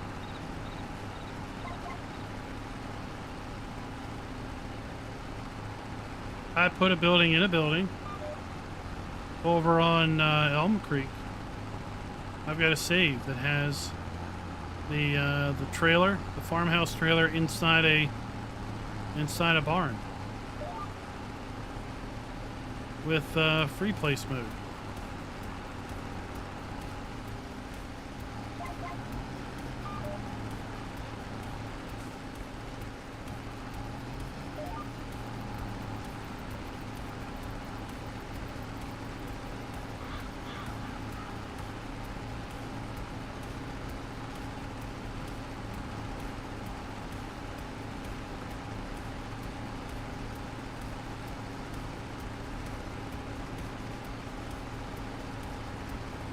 Yeah, we had maps in FS17 that used the fabric script, and you delivered it logs, you delivered it concrete, stone, and other such products. And then as you delivered products, right, more and more of the building appeared.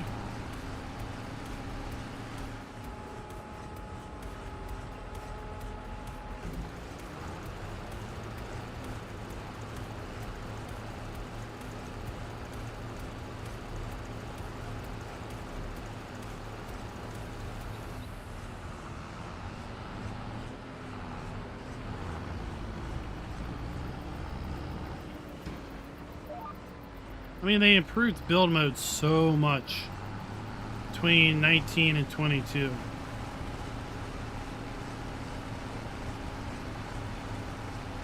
And I think building farms, right, wilderness maps are so popular because people just want to build things out.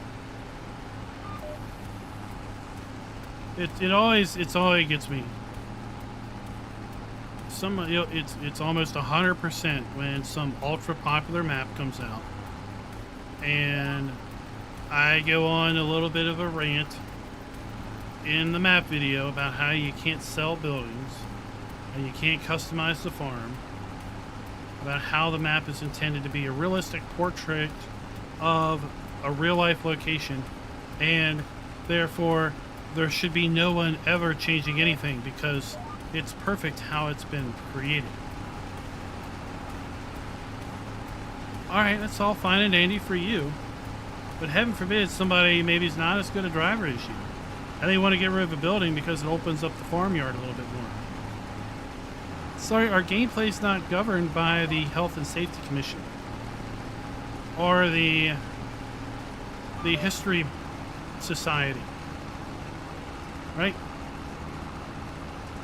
If we want to get rid of a barn because it's in our way, if we want to get rid of a cow pasture because we have no intentions of doing cows, well, the players should have that option.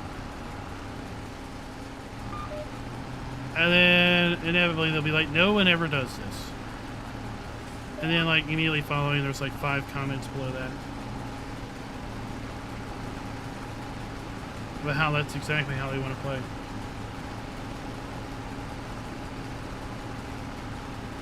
That's right, Jonah, there isn't, because you know what? They can be there, and for all the people that want to play with it exactly how it's set up, you can do that. But for people that will just want to have a little bit of option to change things around, just have it set up that way.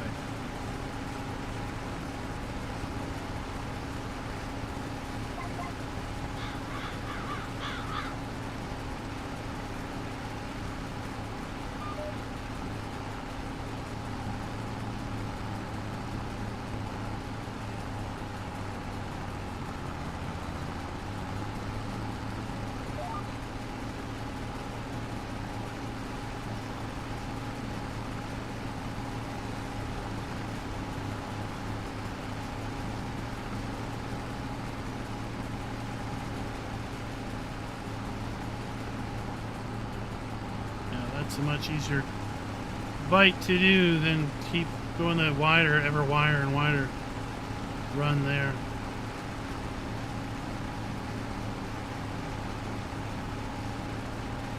I mean, I honestly, personally don't really care. And, you know, there's plenty of maps that I rate low I think they're great. There's plenty of maps I rate high, and I think they're awful. But, yeah. Right? The ratings have no direct relation to my personal like of a map. I just feel that every map should comply with some basic FS22 gameplay elements. And the ability to make changes to your farm is one of those. You know, the ability to sell everything you can actually grow on the map. I mean, it seems pretty straightforward to me.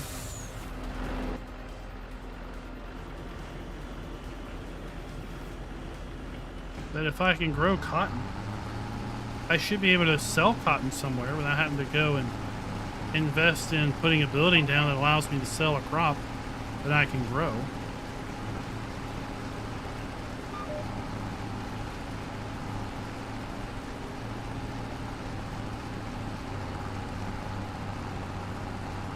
Now, I did customize this farm,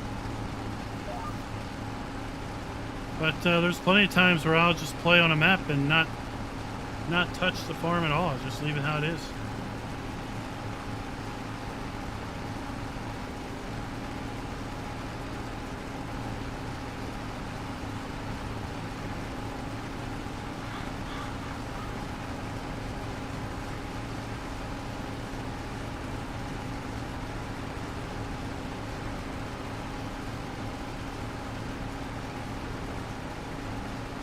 Yeah, the only wrong way to play is to play that you don't enjoy. That's one of the things that makes FS22 or any farm sim game prior to that kind of a unique gaming experience. You know, in SnowRunner, for example, I saw SnowRunner still getting content updates, like season 12 or something. It's like, oh my gosh. Anyway, SnowRunner, right? You have missions. You have to deliver something, materials, to a location. Ultimately, how you get those materials to that location is up to you. Right? Player choice on the truck you use, the trailer you use, and how you get the product to the location. But the end result is, if you want to complete the mission, you have to deliver a certain product to a certain location. There's a defined, winning scenario. So with that, there's only so many permutations of how you can do something, or which way you could go to do something in. Farm sim, there's no end game, right? I could play on this map for 100 years. Or I could play on a map for 3 years. There's no defining end game as to when you're done, other than when you want to be done, right? So you define all of that.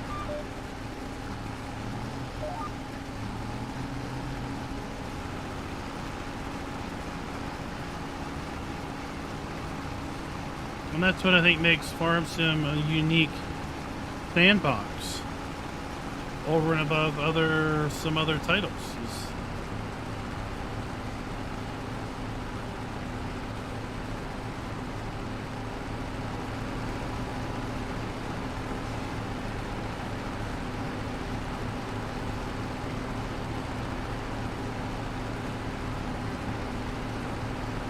Well, but I agree. I've wanted to have placeable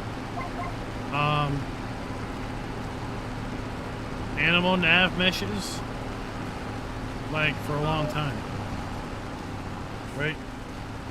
I want to be able to go in here. I want to be able to, let's say, go to here, and I want to be able to, let's say, I want to define a nav mesh. I just want to take, let's say, some stakes, right? And I want to click here, and I want to run down to here, and then I want to, finish that side of it, and then I want to run from here, over to here, right? And I want to click and finish that. So now I've got a triangle, and then I want to take and go, this way, right? And now I've basically made a box, and I can make another little shape over here. And then I want to go to, and I want to place my food trigger here. And I want to place my water trough over here. And I want to put my milk trigger up there. And I want to put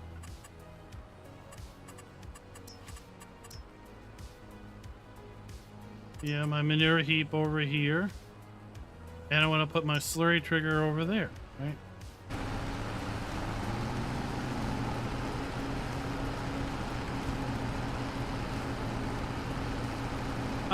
Walter, sadly, it's usually a one-way conversation.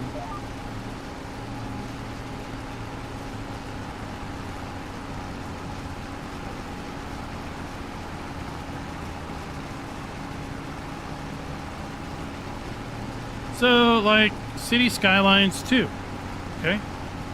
We put some City Skylines 2 content out over on the Funhouse channel. I really want to get back to City Skylines 2. It's just, oh my gosh, I don't have time. At any rate, there are certain services you put down, like a farm or like the landfill, where there's a zone, there's a mesh. You define an area, and you basically define the area with some nodes, and you can change the shape of the nodes. There is a maximum distance. There's a maximum the nodes can be. But you can basically make it any shape you want within that. You can click on your line and put a new node point down and move the line around, right? To be able to do something like that in FS22, FS25, whatever the next FS is, to define, let's say, your animal areas. So you could just really tweak your animal areas and really make a custom one. That would be super awesome. I mean, you remember placing fences in 20 and 19? You remember the craziness we had to go through to place a fence in FS19? FS22's fence drawing is absolutely incredible. And, I mean, who knows where they got that idea from. I've mentioned to them before. We used to play a game called Ostriv. Man, I want to get back to that too. Ostriv is an awesome kind of, I don't know, 16th century city builder. You can find it on Steam. You can find it over on GOG. But basically, in Ostriv, right? This is exactly how you would do a fence in Ostriv, right? You just draw it out. There you go. And now we have something like that in 22. Remember in 19? Right? It's just like if we were putting down, a gate. Well, we would put that section of the fence down, and then we'd have to zoom in. We'd have to try to line things up and place the next section of fence right down. Then we just go fence section, fence section, fence section, and just constantly place, 50 sections of fence down.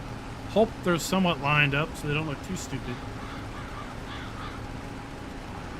And then they all showed up in your shop, right? Everything showed up here as owned items, except it wasn't this. It was just a giant scrolly list. So you'd have 100 sections of fence in your scrolly list, cluttering things up. FS22's light years ahead of where we were in 19 with putting down objects.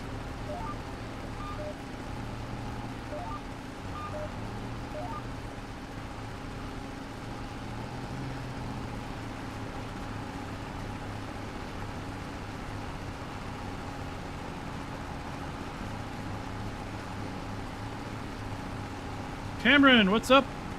What is up?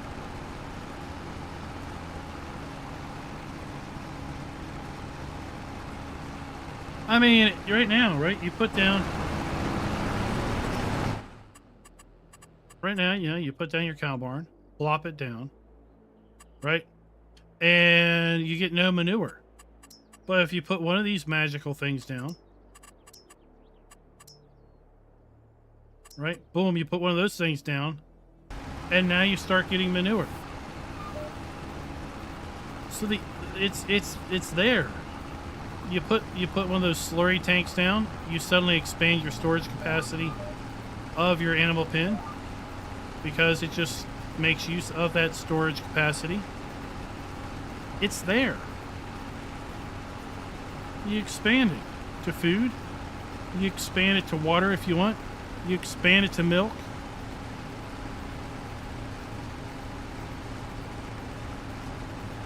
Have just a placeable plop down nav mesh. Plop down a building around the nav mesh, right? Oh. Okay. That's alright. We get 2 views.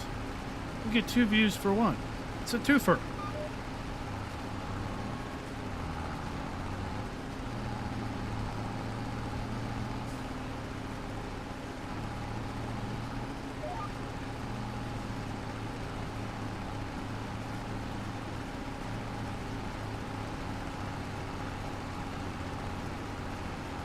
I mean, I wouldn't think that negatively of 19. It was a transition. I like to think, you know, Intel used to, they don't really tick-tock anymore. Now it's like tick, tick, tick, tick, tick, tick, tick, tick, tick, for 7 generations, then talk. But at any rate, it's, you know, you make an evolution in a product, and then you refine that evolution with the next product, and then the third product is another evolution, and then the fourth product is a refinement of the previous evolution, right? So that's kind of what TikTok means. So 15, from what I understand, I never played 15, but from what I understand, I'm not even paying attention anymore. From what I understand, 15 was a tick from FS13's gameplay. It was a significant technology leap between 13 and 15. That's how I understood it. 17 was a talk. Refinement of 15. It looked better. We had some more crops, right? We did some more refinement of how things operated. To some degree, some things changed for the worse. 19 was another tick, right? We had the build mode, we had the dynamic sky, we had a couple other refinements, right? We had destructible foliage, so you could paint and get rid of bushes and things. They weren't there permanently. And then 22 is the talk to 19's tick. The refinement of 19. Taking build mode, which was an awful in 19, and refining it, making it like fine wine. Like stinky fine cheese compared to American. So hopefully whatever comes next will be another tick as opposed to further refinement talk. See, there's your TikTok, right? So hopefully 25 won't be awful based on that.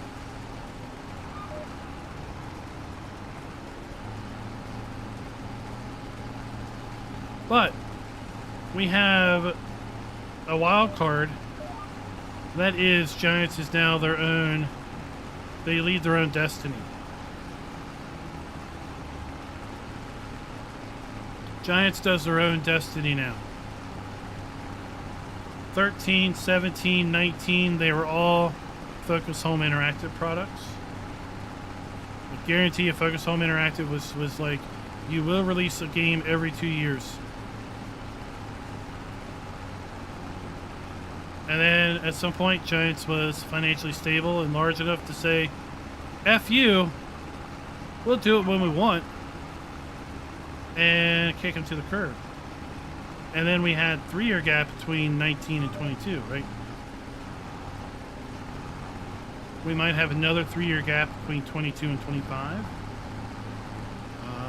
Maybe it'll be a 4-year gap. I hope not. Maybe it will be. There's nothing preventing them from doing that.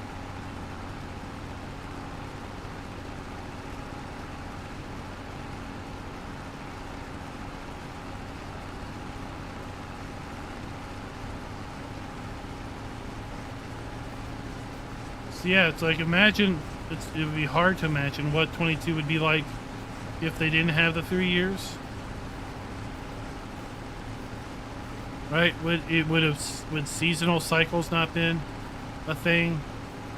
Would the refined build mode not been a thing? The drawable fences not been a thing?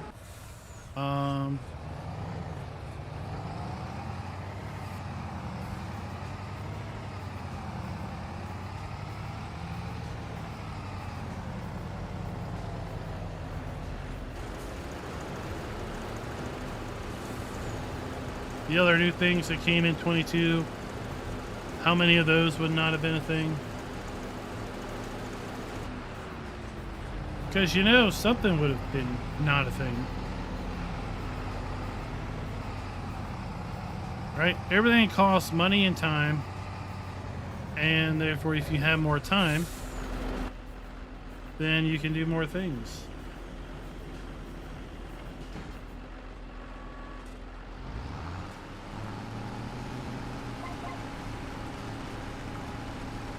Erlengrot was, you know, that was the expansion map in 19.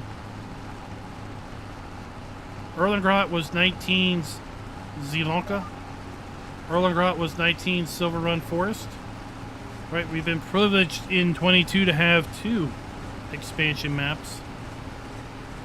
We can look at Zielonka's visuals.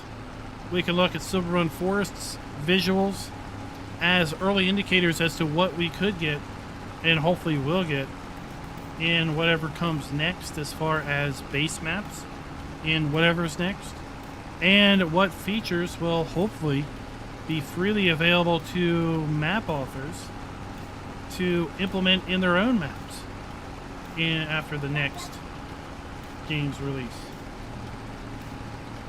Makes me wonder if the next game will even be available on physical media. FS22 was available on DVD. As a result, right, you are limited to how big your title can be. It's got to be able to fit on that DVD media or Blu-ray media.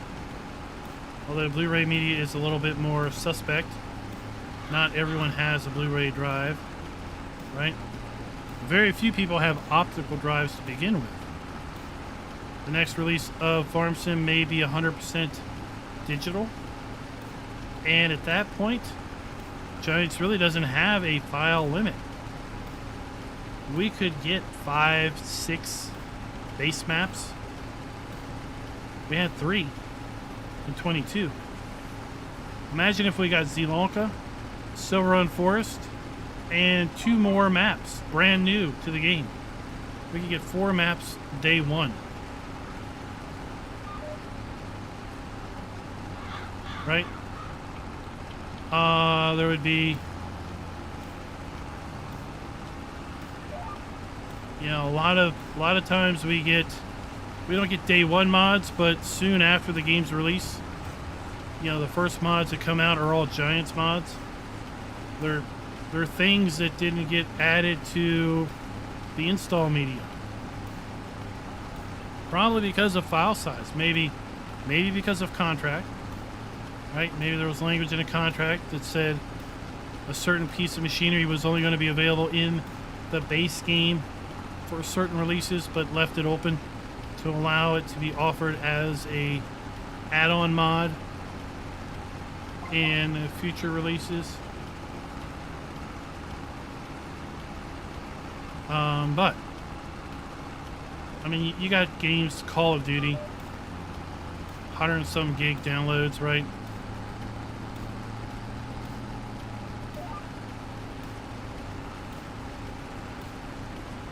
So you could have a huge count of machinery and tools included. No really need to pick and choose what's in the install media if you have no real install limits.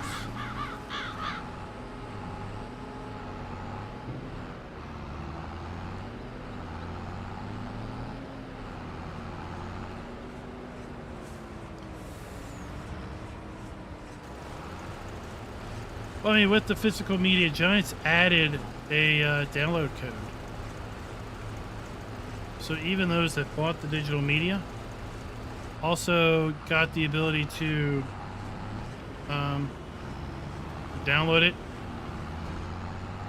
right? So you didn't get 2 copies. You got one activation code, but you were able to use that activation code to download it physically or download it digitally from the Giants eShop. So like the collector's edition I have has a disc, but it also came with a code. They basically said, go to this URL, enter this code, and you can download the game digitally. Because some people want the box as a collector's item. They want to put something on a shelf, right? They want to have some tangible thing to look at or to own. Because just feeling, you know, just owning digital bits that are stored on a hard drive somewhere that could fail, that's less satisfying to some folks.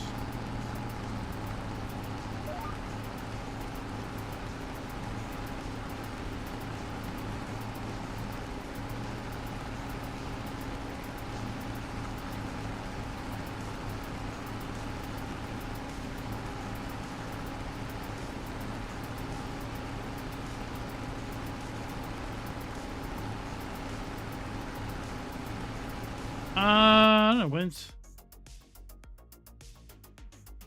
November 2025 or November 25th, 2024? November 25th is a Monday. They like almost always release things on Tuesdays. But, you know, they like their numerology symmetry, right? FS22 was released on November 22nd.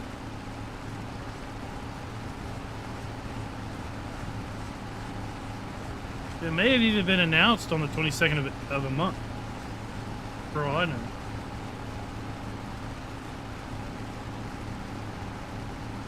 Yeah, you know, Sony's like, no, it's gone. It's our platform, it's our product.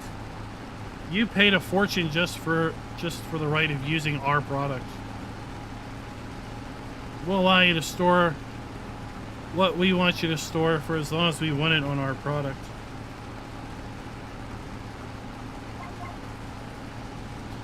And we keep you from being able to, you know, back up things off our product. So when they're not on our product anymore, they're gone.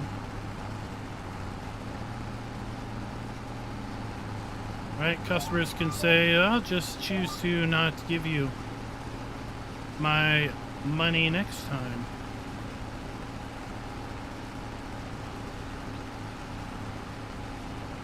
The 41st of October. So November 10th.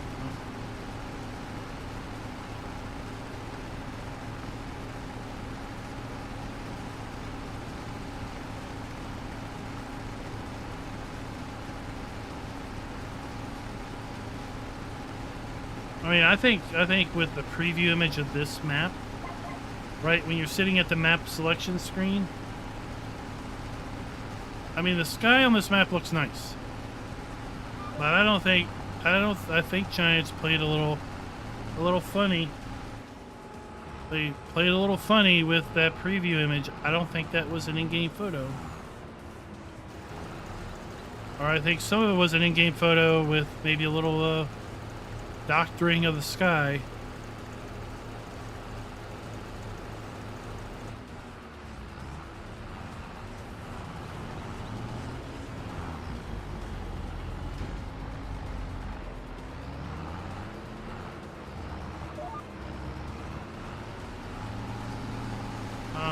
We did a pretty good job of finding the middle. We have 3 rows on this side, we have 4 rows on that side.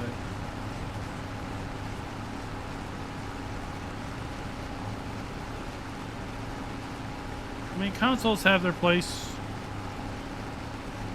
For some, they're definitely not an answer for everyone. You know, iPhones, Apple products are not an answer for everyone. You know, those that want free will and choice go with Android.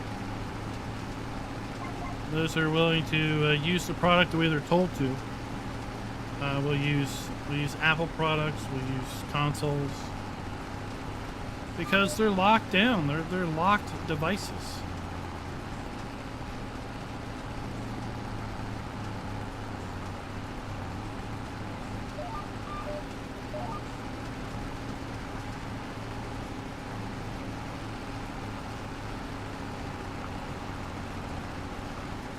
I mean, you remember way back when we had the iPhone fiasco where they changed the antenna and people were having cell phone reception problems, and Apple's answer was, you're holding your phone wrong.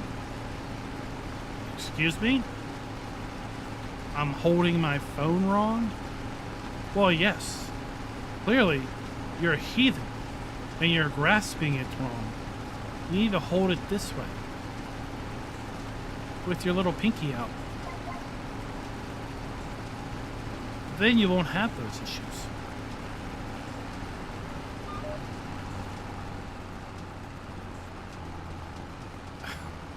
I mean, yeah, it could be better. I mean, the 22 Sky looks a lot better than 19. Right? It doesn't look near as good as a high-resolution static Sky.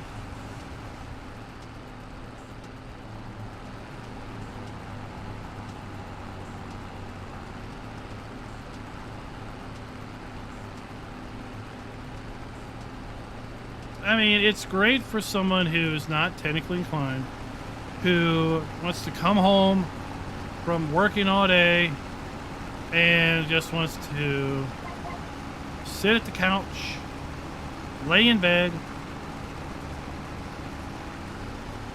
and just pick up the controller and play. Right? Today's experience is going to be the same as tomorrow's experience, which is going to be the same as the experience next week. Right? That's the experience. All the games have been developed to play perfectly great on that hardware. PC, on the other hand, any number of things can change between today and tomorrow that you have no control over. Right? Microsoft releases updates. Your graphics driver gets updated through some update process. Some, you know, other software out there updates that then has some other underlying change. As a result, you know, your sound is not right. Right? So your gameplay today may not represent your gameplay experience tomorrow. Right? Tomorrow you boot it up and you're like, it was working fine yesterday. What's going on now? You gotta do some level of troubleshooting. But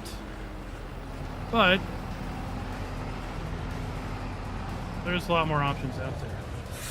I saw a post on a YouTube community post by someone, clearly a console player or a console creator. I was talking about GTA 6, right? And it basically said something to the effect of, you know, the GTA 6 trailer comes out and console players realize they have to wait 1 year, right? But PC players have to wait 2 years. Which is true, right? It's disappointing. GTA 6, for those that are interested in playing it, for PC is going to be delayed some amount of time versus console. Well, my immediate thought is that PC players don't need to wait around for some game to get released, because there's an endless number of titles that are available on PC that won't be available on console ever.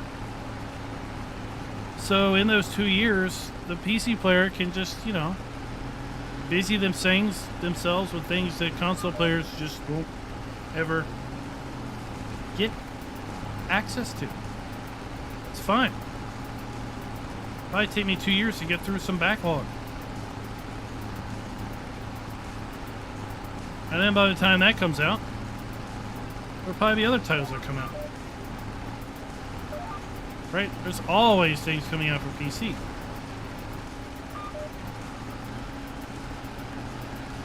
Every week, every day, there's new titles releasing on Steam, on Epic, on GOG.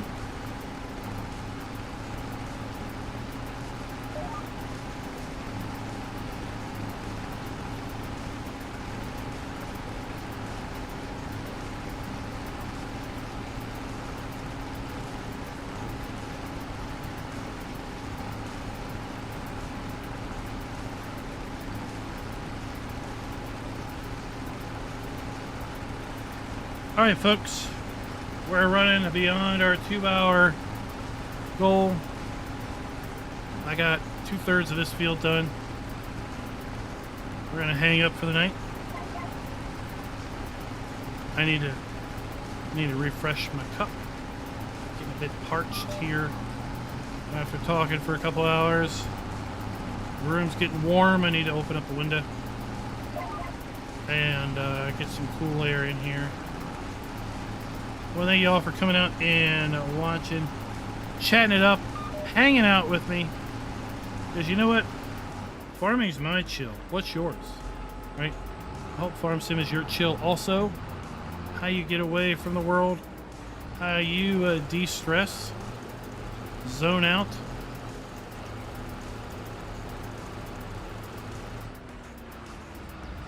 Tomorrow we will probably be live streaming twice over on the Funhouse channel.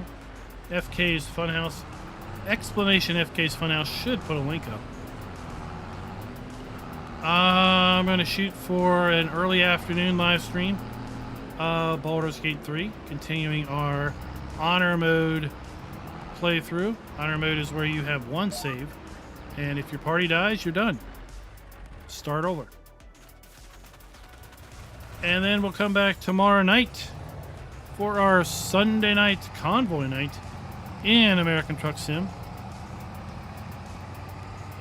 I think most of us completed the Christmas event last week. So I'll be reconfiguring and setting up paint scheme and our plushies and inside items. And then maybe helping other folks who might join us finish out their loads, or, well, just keep tooling around waiting on Kansas. Wait, no, Kansas is out. We'll be tooling around Kansas, trying to get some more Kansas achievements. I'm still surprised Kansas released this early. Till next time, happy farming.